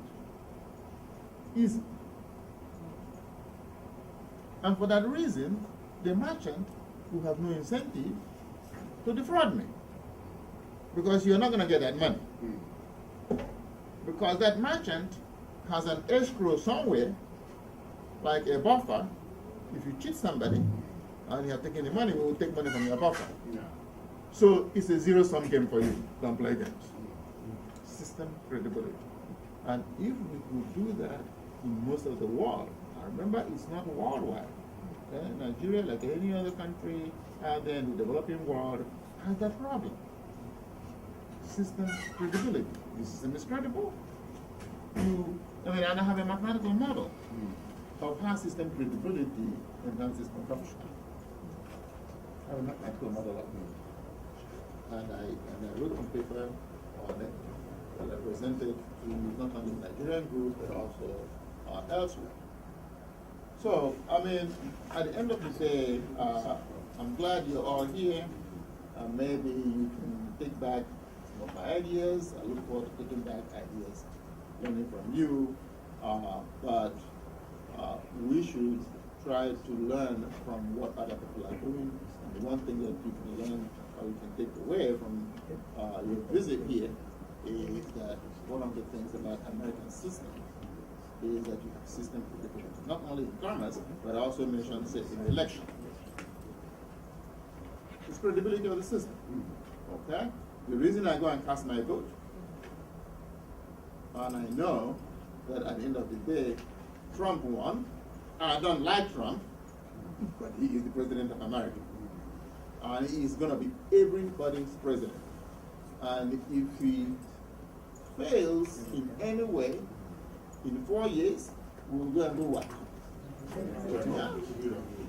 And when the votes are cast and he looks at the electoral college results and he didn't win, you say congrats. But he will argue to the very end, I did my best. Okay, fine, thank you very much. You know, you tried your best in 4 years, but your best was not good enough for us. And you get his pension. That's part of the credibility. You're not going to try to deny him anything as a result of his not doing a good job based on your perspective. In his own view, he did a good job. His pension, he did his privileges, and so he has nothing to lose by being out of office. So, once more, as brothers and sisters from Nigeria, I welcome you all. Thanks for giving me the opportunity to speak. Thank you. All right. So as we said, we're going to keep pushing on. So at this time, you've been listening to us patiently from morning, and this is the time I'd like to open up now for you to just talk to us. Anything you want to speak about. There's no restriction on what you want to speak about. If you want to talk to us about what your favorite foods, we still listen. But if we could keep it to this subject, we would even prefer that. So the floor is now open to you. We would like to know how you feel about what we did today, and if there's anything you'd like us to do differently, or would have liked us to have done differently. This is the time we'd be happy to listen to you, because as we said all along, this is part of a budding relationship, and we want to know what we could do to make it a strong relationship going forward. You've heard some presentations this morning. If you wish to comment on them, this is the time. The floor is open. Sure, go ahead. Yes, thank you, professors and everyone who's been here with us to enlighten us so far. I just want to give us a recap of what we were listening to since morning. We are trying to look at the pillars of SDG4. And these pillars are what we term learning to be, learning to live, learning to do, and which other one? Learning to live together. Learning to live together. These are what we term the pillars of SDG4. And if you look at the presentation so far since morning, it's like a breaking down of what we need to do to be able to achieve quality, inclusive, and lifelong learning. And as we are all aware, the SDG4 has 10 targets. And these 10 targets includes all levels of education. And how do we now, at the end of it all, be able to say that we learned to be, we learned to live together, we learned to do. You know, that is being able to defend your career, being able to move your certificate forward, you know. And I take it that at this level is where we talk about the global acclaimed mission of Nigeria, fighting corruption. Because what you learn to do in your in trying to go through education is not to be corrupt. Is not to use their pen to do what is not necessary, but to be able to do the right thing. So basically, all we learned this morning is since today from our professors and breaking down of looking for strategies and instruments that will enable us think of how best to begin to address SDG4 in our various government and education departments. Thank you.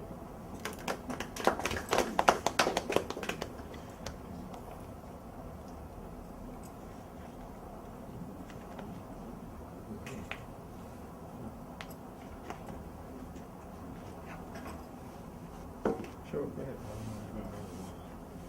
Thank you so much. Well, the whole discussion is very interesting. There's some issues we have to sit down, reflect, and think in policy direction on the basis of education in Nigeria, which is most importantly in our community, and fundamentally too on the development process of the Nigerian state. Some of the issues really makes us to reflect on the direction of our country, what developmental pattern is going to take, and how far things are. Especially the last part, this issue of credibility, system credibility. It's very central. Because most of the problem we're having, which has dented the Nigerian state, of this 419 issue, which is from the angle of Nigerians we are familiar with, and that creates a serious dent on the Nigerian state. I hope that this idea help to market it more. There are more opportunities where you market this idea. The development process. It's a good thing to hear. You need to know that we have people who think in this context. I hope that we have those values and see how we can change our society for the better. Thank you for this opportunity. I hope that we'll visit again. God's willing. Thank you so much.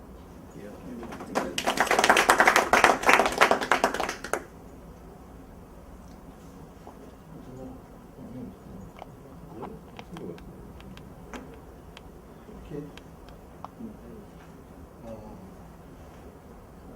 Thank you very much for the opportunity to speak. I don't want to repeat what my colleague was going to say, but I want to thank you very much, more especially for the approach on tackling the thematic areas of these lectures. All of the lecturers have tried not to be entangled or to be tied down by the prescriptions of the SDG4. All the elections tried to put this across to us in a pragmatic way. And this we find very inspiring. And it is an excellent approach. And we are highly influenced by this. And the extent to which you have inspired, influenced our way of thinking is beyond what you people can imagine. So we thank you very much for this. We also want to thank the ambassador. It was right from the time we came, he received us, the diplomacy in him. You know, has been with us from the beginning up to this time. The way he spoke with great caution, with an excellent choice of words, you know, and he tried his best to make us feel at home here. So we thank you very much, sir. And another important, very important aspect of what we have learned here is the need for us to think in a global way. The dream of the president of this college on how to partner with the rest of the world, more especially the Black world. This is excellent. This is a very, very relevant idea and a very good direction to the development of the rest of the Black world. And I think all of us can do one thing or the other in our small ways to key into this big idea so that by the time it will start unfolding in a very big way, we'll all be part of it. And finally, I wish to also thank the rest of our colleagues who have interacted very well. And we came to know each other for the first time due to this interaction. And we have become friends as if we knew each other very much. So this is also as a result of this lecture. So we thank you very much, and we hope this relationship will continue for the rest of our lives. Thank you.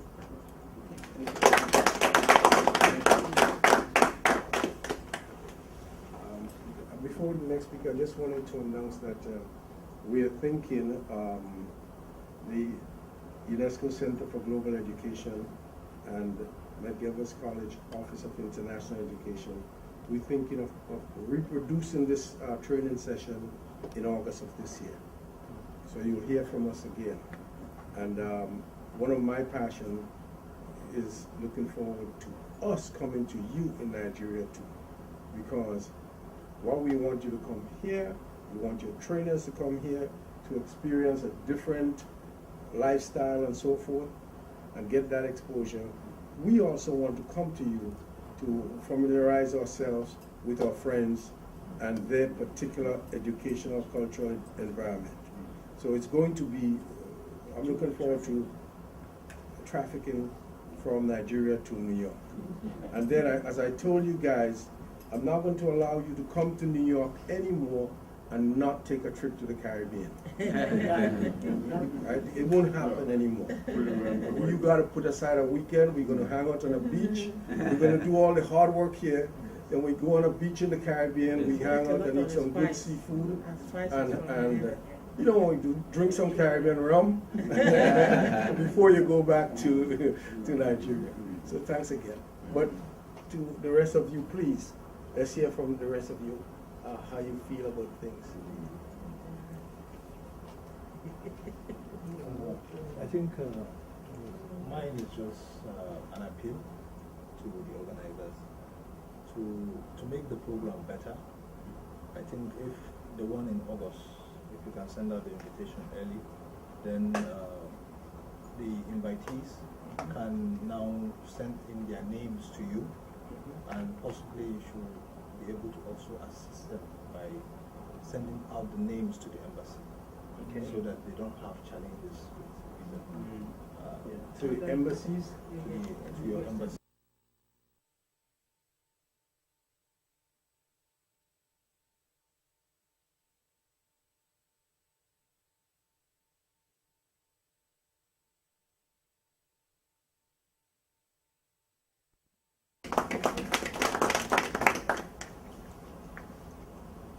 don't be shy too. Hello, she is the general secretary. We'll start.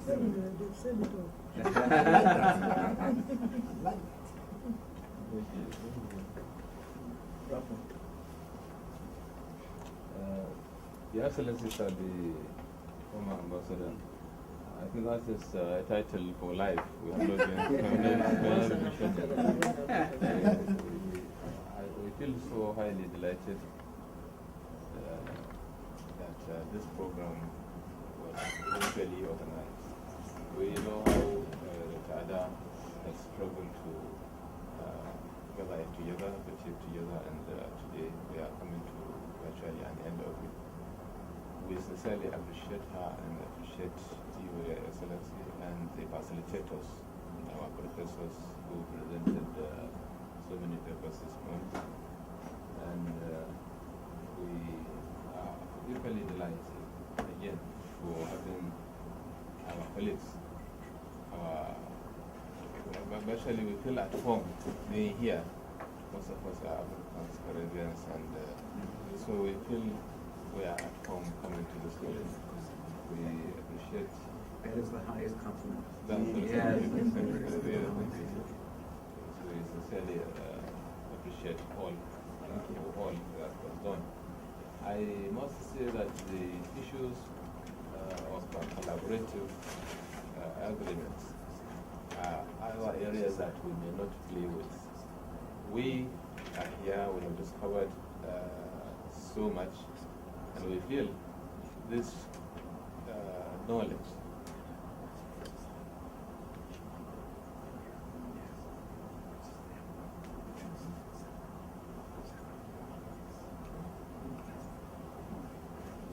sorry, I had to pause because I want the ambassador, His Excellency, to be here, so that he will get to know.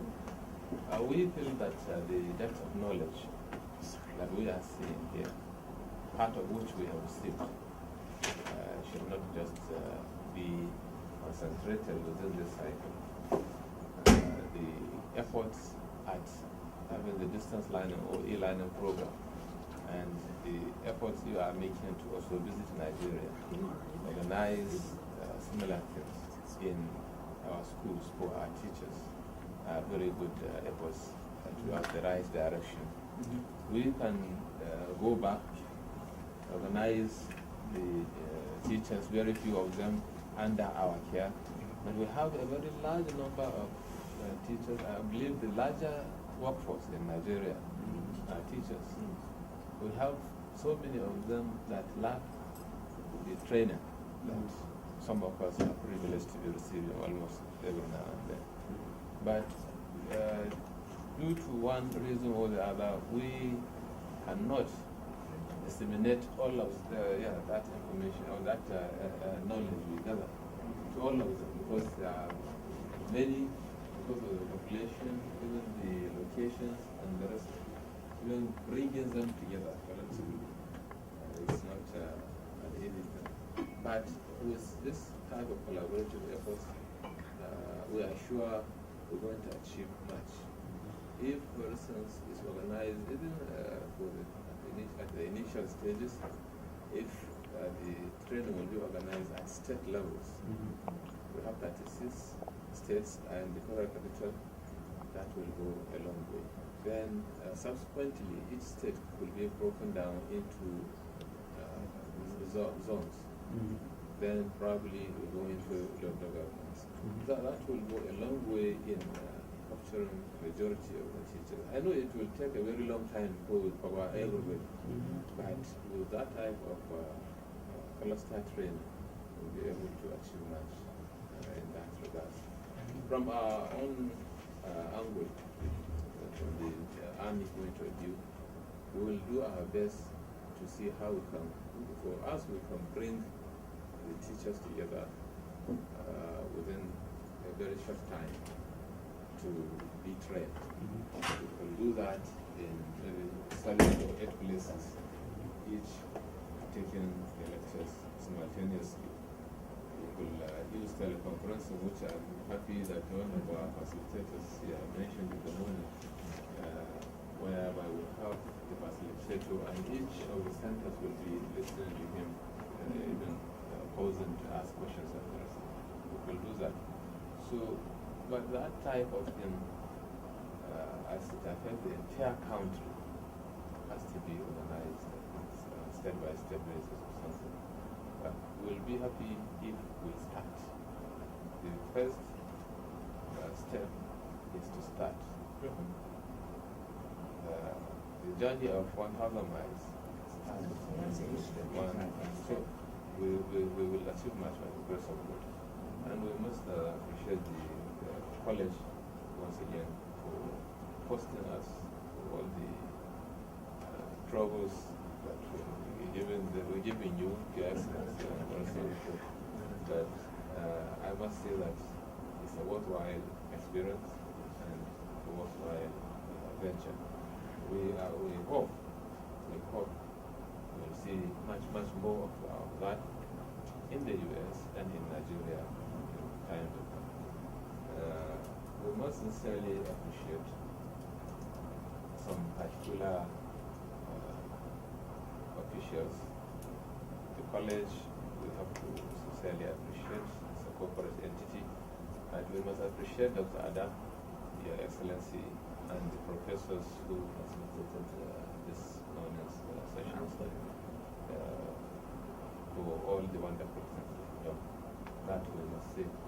I also would like to, in a special one, on behalf of my colleagues, appreciate Monica, who has been our friend since we came, and she has been with us ever since then. She is from Guyana, and we see her as more of a Nigerian than that is why when we are going back, we are likely going with her. Witness, I have witness, okay? Witness. On the final note, sir, I wish to, while I sincerely appreciate you again, I would like to hear if it's possible for us to have the slides of the presentations of all the lectures since morning. Thank you so much. On that note, I had left a I asked you to fill out a form for me this morning, so I want to get all of the forms so that we could get whatever we need to get to you, and that we could keep our communication lines active. All right, so thanks again. I want to take this opportunity to recognize Professor Salako. He's Nigerian too. Professor Salako, would you like to say it? So I'm really happy to see you guys today. I actually wanted to join you when you were having lunch. I think I would spoil the party, so I feel as if I'm in a unique position. I'm relatively young, and so I have experienced Nigerian education at the primary, secondary, and youth college level. Then I came here also at the college level, the City College of New York. And what I realized immediately was that, let me look at the first step, learn to know, right? Yeah, learning to know. Learning to know is severely low in the Nigerian education system. I struggled, although I was doing well in school. I struggled here, right? Although I was doing well. At least I averaged a 4.0 in my first 4 semesters in school. But I know in the back of my head that I am struggling, because I am struggling with, why am I learning? What am I trying to do with all these equations? So I think that is one thing that we should start to emphasize from nursery school. Why are you learning ABC? Why are you learning 1, 2, 3? Why are you learning to take away 1 from 3? If we can build our education system that way from ground up, we will be able to develop our own economy by ourselves, because we will know why we're learning, right? And so That's really what I see as the difference between our education system and the our American education system, just from my first hand. But then the integrity of the system is also important, as my professor has also mentioned. And so as we work on teaching our students why are we learning all these things, we should also try to build the integrity of the system as well. So that's my 2 cents to my contribution. You know, it's interesting when you talk about building the education system so that we could develop our own economies. Yes. I was at a roundtable discussion in somewhere in, what's the name of that island off the coast of South Africa? We fly over. Swaziland? What's it called? Mauritius. Mauritius. And the discussion there had to do with energy resources in Africa. And just around lunchtime, I intervened to explain that from my perspective, there was no shortage of energy in Africa. Problem was, who managed the energy resources and to whose benefit did they manage it? And that, as far as I saw it, this is where we had work to do. Not in drilling oil, we have it in Africa, but who's managing it and to whose interest is it being managed? And I was surprised that over lunchtime, President Mbeki came over and gave me a little hug and said to me, I wish I could have said it as clean as you said it without annoying anyone. But what you said there reminded me of that little exchange that I had in Mauritius. But I still want to hear from, I think we have to hear from 2 ladies and 1 more gentleman. Please, go ahead. I told if you're not going to speak, you have to give up that beautiful gold chain. I want to live with everybody. Once the go ahead. senior talks wraps up for all of us. So it's put in our mind. I've had private sessions with you. Yes. I've laid out my own feelings and everything. So we take it as he's wrapped up for us. No, but she has something to say. No, I said the only thing I have to say is I've only learned how to live with everybody here seated at the end of the lecture. Thank you.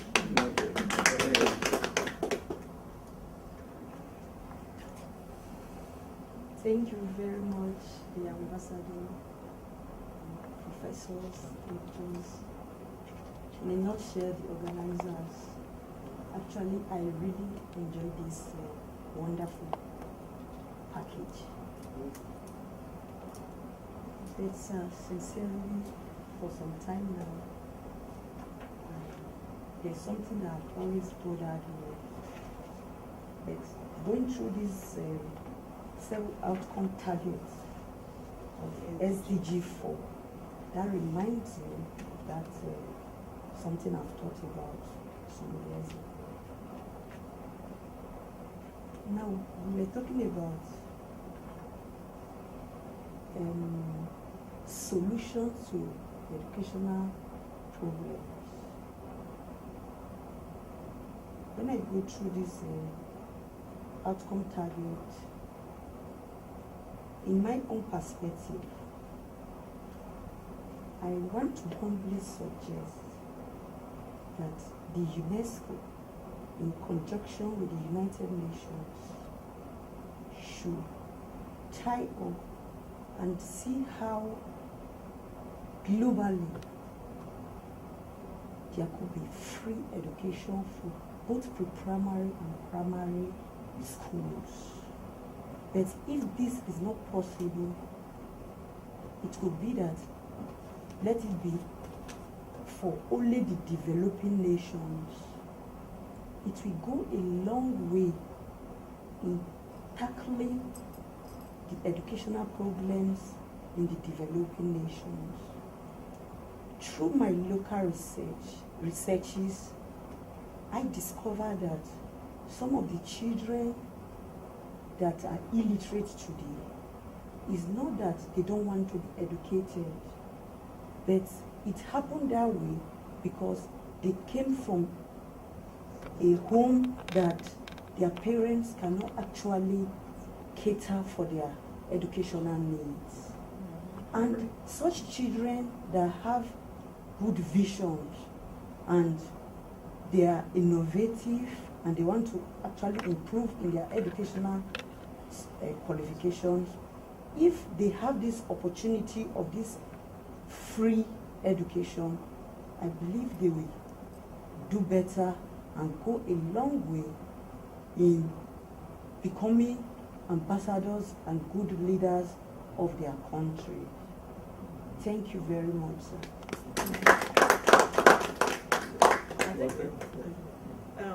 You actually raised a very important aspect of the SDG4. Remember that one of the focus of SDG4 is inclusive, and the UN, in fact not only the UN, when the world leaders signed the 17 SDGs, they also signed that no one should be left behind in any of the goals. So the bottleneck remains on going back to the countries. What are they trying to do, you know, to make sure that these goals and the objective of leave no one behind is also implemented in their various countries? You know, at times I don't want to say I feel proud or I feel ashamed of my country, because last year when there was a high-level meeting on SDG4, countries presented their reports. And I need to see all the 100% good report from my country. And I know it's not done. So some of these things is like just having a data to tell the truth. So that I told someone that if you come to the global world and paint our situation gold or diamond, nobody will help us. That's one of our problems. When they come, the ministers, the directors, they project the goodness and mercy of the country in regards to this angle. So the global world is confused where to help us. That's one of our problems. You know, it also happened once somebody spoke at World Bank Education Forum. You need to see all the goodness, even this the vulnerable children, the less privileged. They say that Nigeria is giving everybody free education. At what time? But it's the statistics. So we have over 10 million out of school children, and we have gone in partnership with the Gordon Brown Foundation, the former Prime Minister. He's still the UN envoy on education. Yeah. So that's on the international. It's not a hidden secret. No, but the that's out-of-school crisis. Yes, but how far have we gone to the grassroots? And then the people in my village, a lot of them are out of school. Of course. And they're part of Nigeria. And we are talking about leave no one behind. So that's why we are doing this in such a way we are trying to do it. And I thank God for what General has put down. You know, breaking down national, they're breaking it down into. Now, if you come to the military schools and have the training for military schools, raise up these challenges. There are military families, officers' families who are in communities that are not in school. We can see how the military can use that also support the education. You know, I encourage most governments that try to have education foundation in your various states. Though I know that if such a thing happens, when the money is high, it's either the snake swallows the document or the building. But that is a very good aspect to get the rich people in that state to get participated. You know, now assuming Gombe government said, okay, the governor said, I want to vote 1 million naira into education fund, Gombe State Education Fund, and then encourage every rich person in Gombe State every year invest 1 million. You know, now that pause will be used to go to, they know them in the villages who are not in school. Even the Almajiri question. Almajiri them, send them to school. It's practical step we are trying to look at. You know, I tell them in my town, don't come and build high scraper and then every Christmas kill cow and call me to come and eat. We are not eating food because when you go, the next 24 hours it goes off me. What if you are a rich man and you come to the village? Look at the old women, look at their children, the widows, speak them. Don't live with them, send them to school. You know, and that is what you can do to anyone. So let us change some of our strategy. I'm happy you have this kind of thing. But if government, it is so responsible of governments. The civil societies, when they come for the UN program, I tell them to stop saying founding president, founding founder. It is not what we need at this era. We want you to form an NGO to start doing something. You know, don't take for granted and then the next thing you buy gym. And then when you see doctor that walking with a leg, you say, look at her, upon her education, she can't even buy a gym. That is not what we need now. We need action. So we want to encourage that, and as we are going, we need to plan it. This report we are going to do, we have to make a report with the Office of Doctor, to the UNESCO, and even to the some of the African countries. You know, last year we made a very good report to Ivory Coast. Incidentally, he passed on just last week. The ambassador of Ivory Coast to the Europe. But he was very supportive and he moved on to the government of Ivory Coast. So this time we want to also do it again and see which country that will align this interest. Even the ambassador of Nigeria would have been at the event, but he was in Saudi at the time. And from there they went to Nigeria. Then welcome the president in Washington. So we have to break this to let government, you know, government cannot do everything for us. You know, you see, when the president, why I like America so much, that they give credibility to NGOs because they take them to the grassroots as their eye opener, their voice. It's like they bring from there and take to them. That this president in America is doing so well for the masses because he has information from the grassroots by the NGO. And I knew during the former president was suggest Nigeria should have a fourth-tier government, which is the fourth tier should be civil society. Because empower them to be able to help the government. Because once you have an NGO registered to the government, it's not your own. You're only the vehicle of delivery.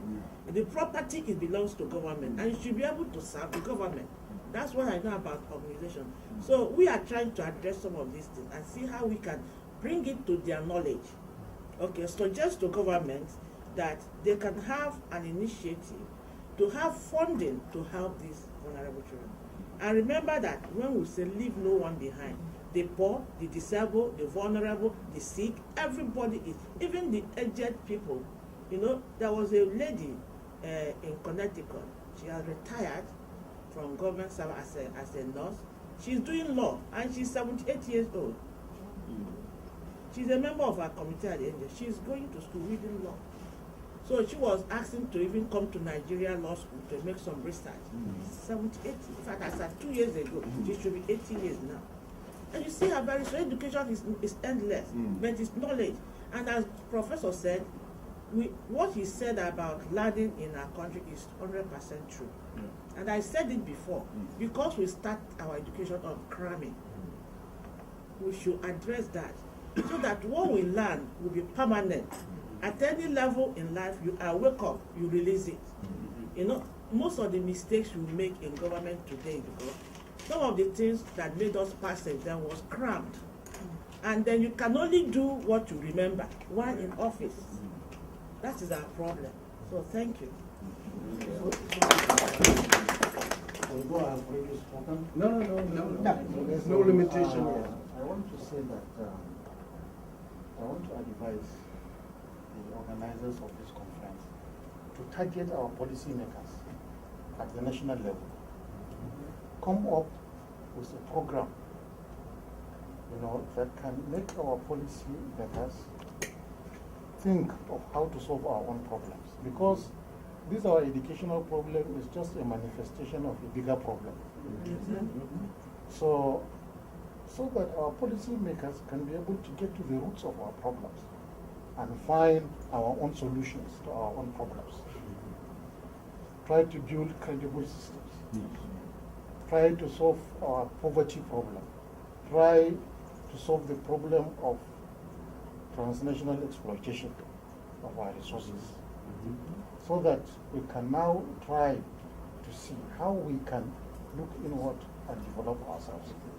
Try also to manage our population problem, because our population problem is also another problem that is dragging us backward. I know that population can be regarded as strength, but sometimes it also drags us backward, because a family, a person that has maybe $100 in a month is having a family of maybe 25, 30 people to get out. How can he give them good education? How can he give them shelter? How can he give them dress, clothing? How can he give them a good sense of direction? How can he bring them up to be people of high moral standing in the society? It is impossible. So I think another way of helping us is not to focus only on the issue of the SDG, the education issue alone. We should look at these things as a whole. Try to focus on our policymakers, let them know that they have a very, very big responsibility. Try to get to the roots of our problems and evolve our own solutions to our own problems. I think if you people are able to do that, you will have gone a very long way in trying to solve Nigeria's problems. Thank you, sir. Thank you. So in closing, let me simply do this. Let me say thanks to a few people. I want to support young sister there when she said rich people come to the village, take the very young people, do not show them your mansion, and every Christmas you kill a cow and they come and eat the cow. It's like, you know, an issue and discussion with my brothers back home. I said, I'm going to visit them in June and I hope to see you one more of you. I don't want to get into any merriment because it doesn't help. I would rather invest money, you know, and I said, show me the elementary school there, the secondary school there, and I will go around and beg for computers to be put in the classroom so they can catch up with modern technology. And it goes to what Reverend Sullivan, I don't know how many of you know Reverend Sullivan, who was the civil rights leader during the days we were fighting apartheid. He said he went to Africa and somebody gave him a proverb. Said, when you catch fish and invite your brother to dinner, you have fed him for one day. And when you teach your brother how to fish, you have fed him for a lifetime. And this is what our young sister just actually said in another way. Our prominent people should think more about investing in youth, and you don't have to invest in youth by, you know, trying to establish a business for them, you know, but if they have a good education, if they have a good foundation, and teach them the value of investing and trying to build slowly, you know, building and living well is a lifetime thing.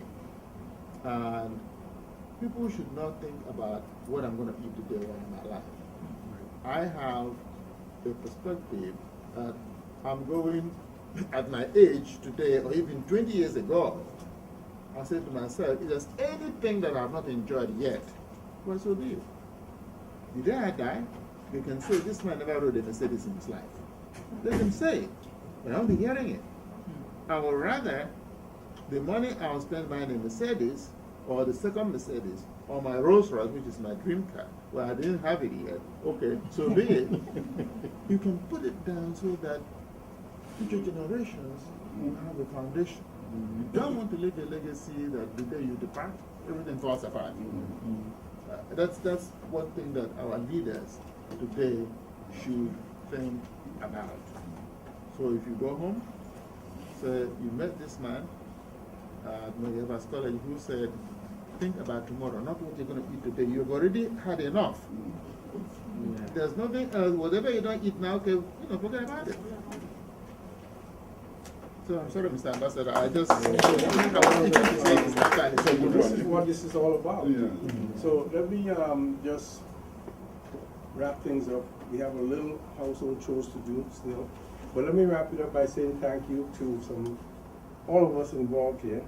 I want to start with Dr. Ada, who called me here and say, let's do that under the circumstances. I'm glad that she challenged me, because I always feel good about succeeding under stress. It reminds me of who I really am and what I should be. So thank you very much, Dr. Ada, for this coming together to do what we've done today.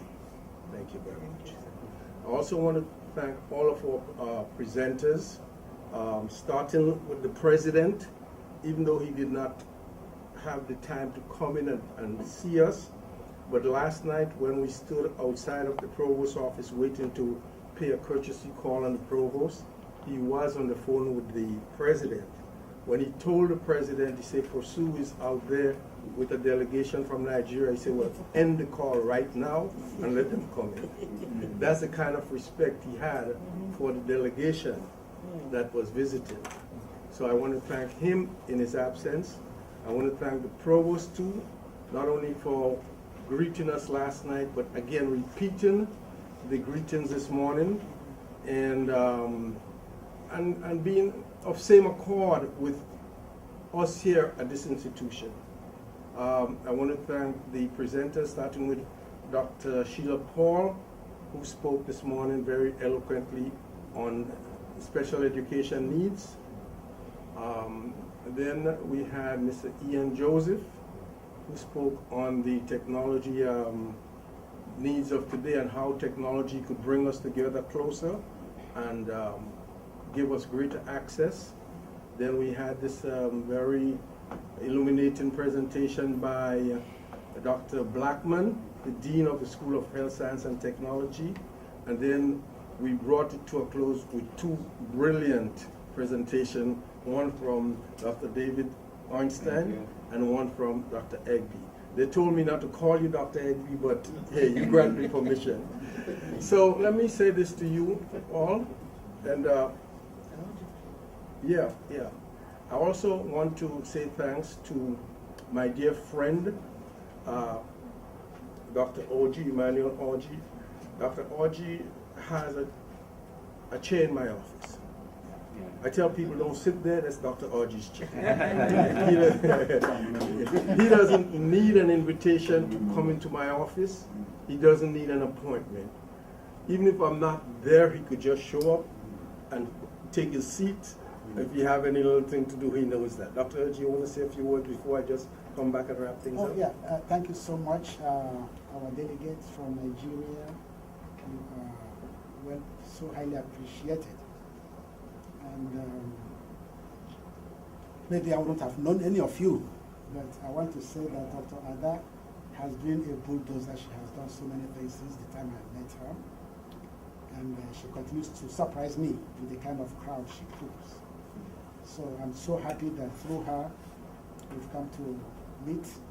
And I'm hoping that with the presence of my friend Ambassador Pursue, and other well-meaning academics in this university, with whom we are working together, we shall push this relationship to greater heights. And like some generals have said today, from this association at college and military and governmental levels, we will become national and make good things happen. So thank you so much for coming, and we hope to meet more in the future. I want to close. Before I finish my closing statement, I want to give an opportunity to this young lady sitting there, the fashionista, who, the little that I've got to know her over the last week or so, she seems like she's lived several lives. She showed me pictures of her in so many different life capacities. I don't know how one person could do that in one lifetime. There she is. She might be able to tell us a little more about this, Dr. Sanchez. Good afternoon, everyone. I just want to say that I had a really, really good time. I'm convinced that I am 100% Nigerian now. So watch out. I'm working on the body shape. I want to say, I want to present this to our hosts on behalf of my Nigerian colleague, because you've been so gracious. This is big money. This is 1,000 naira. So on behalf of my colleague here, I'm giving you 1,000 naira presented to you. Here. Thank you very much. On behalf of my colleague. I'm wondering, Monica. Monica. Stay here. Take a picture of this room. Take the picture. Thank you very much.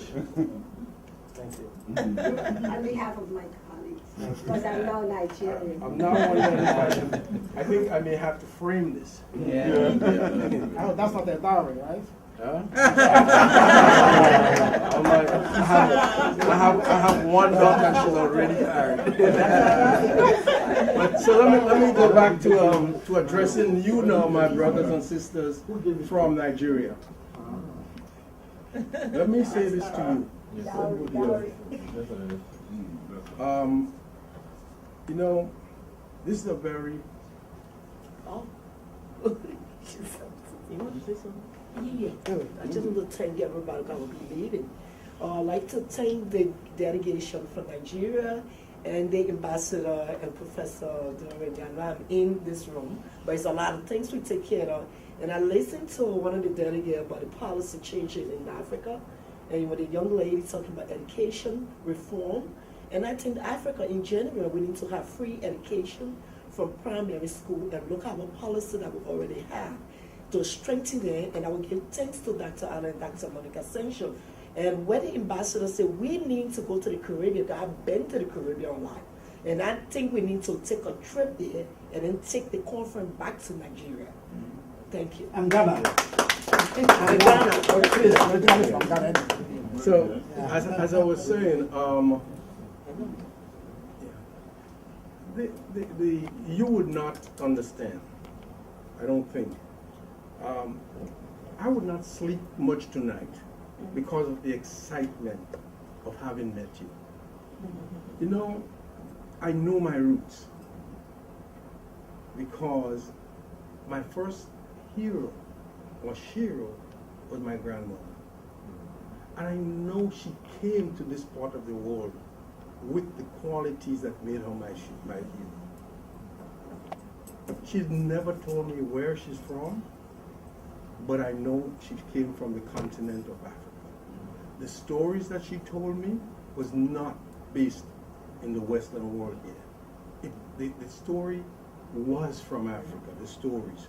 When I read about Aesop fables, she told me all of it before from an African context. So I know the stories. But let me say, sitting around this table with you, I mean, looking at you, the dignified persons that I'm looking at here, make me so proud of who I am. You have no idea of the pride that flows in my heart today because I've had the opportunity to meet you. Right? It means a lot to me. So I thank you. I know that having met you, I cannot disengage from you.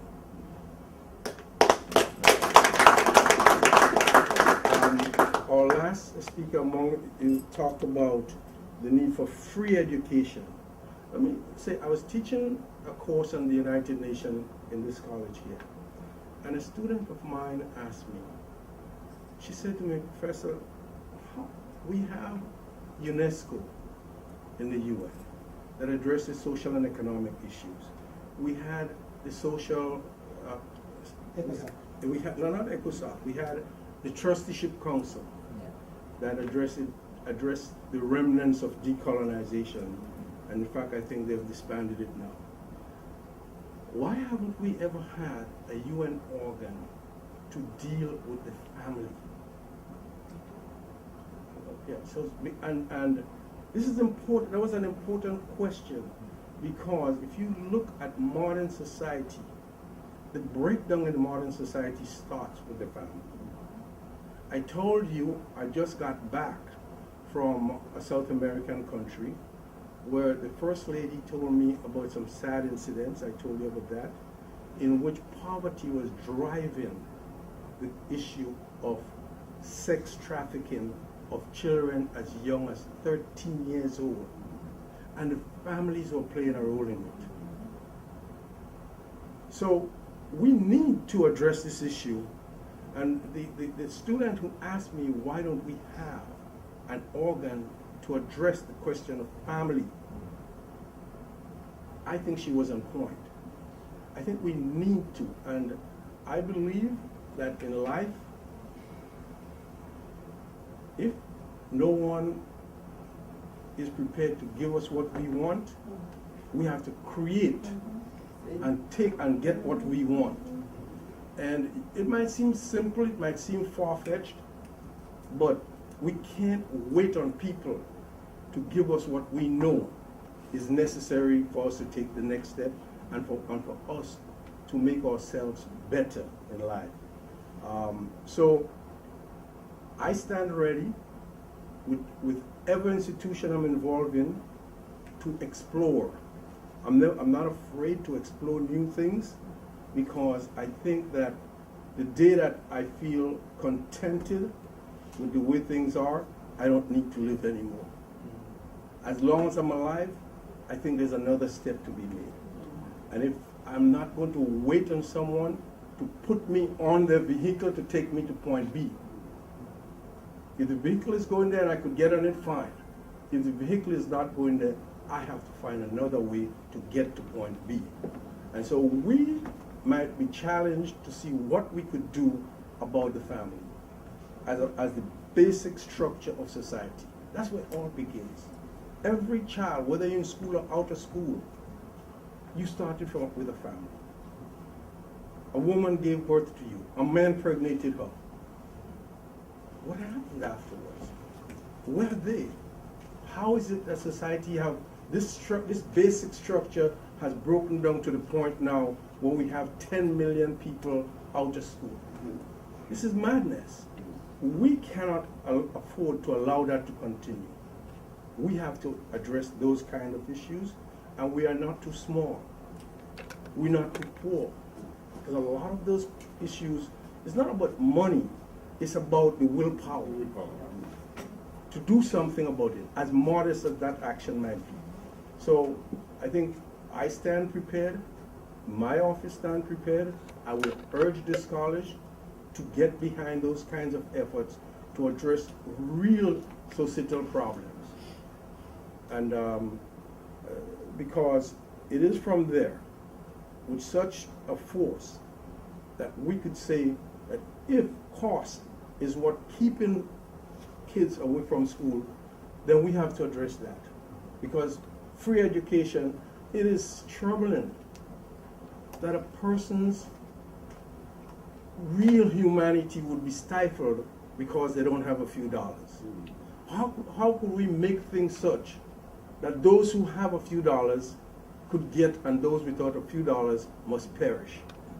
And where we came from, and what we could do going forward. So I thank you for being here, and I look forward to us continuing working together. Thank you.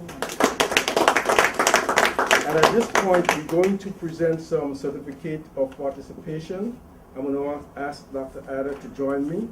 I'm going to let her read the names because it's something I'm positive she could do better than me.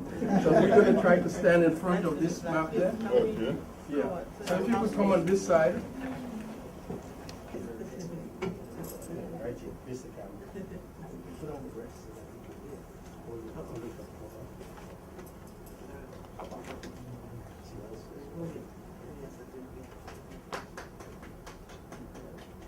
You're not clapping for her.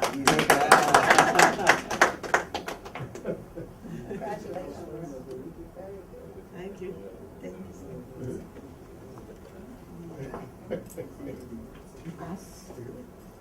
Yeah, Major Ekobo Vivian. Ladies first, right? Of course, you have a gender.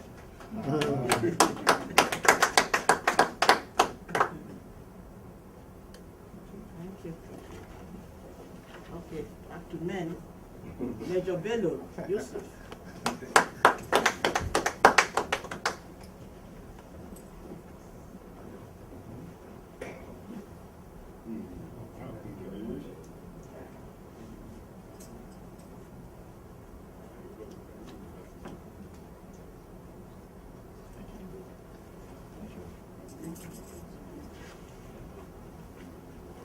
His Excellency, Honorable Commissioner Mohammed Issa Abdullahi.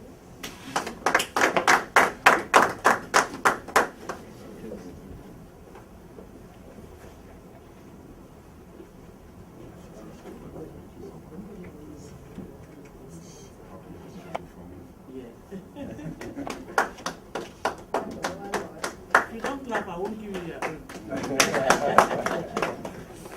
You know, men don't like women with teeth. Here is the Honorable Permanent Secretary, Dr. Sani Jaro.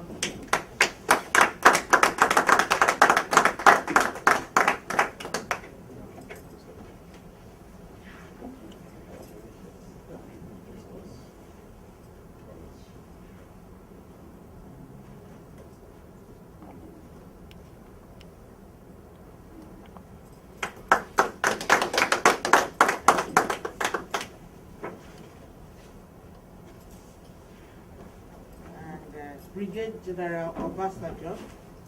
Obasa.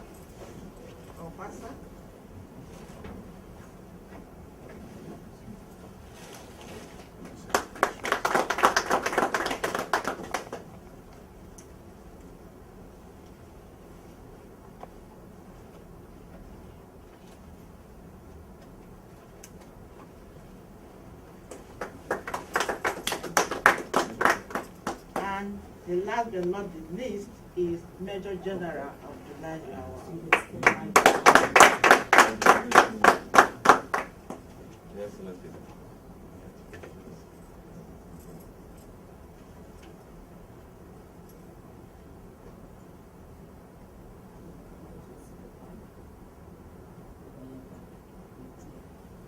Can all just I think everyone come with your certificate.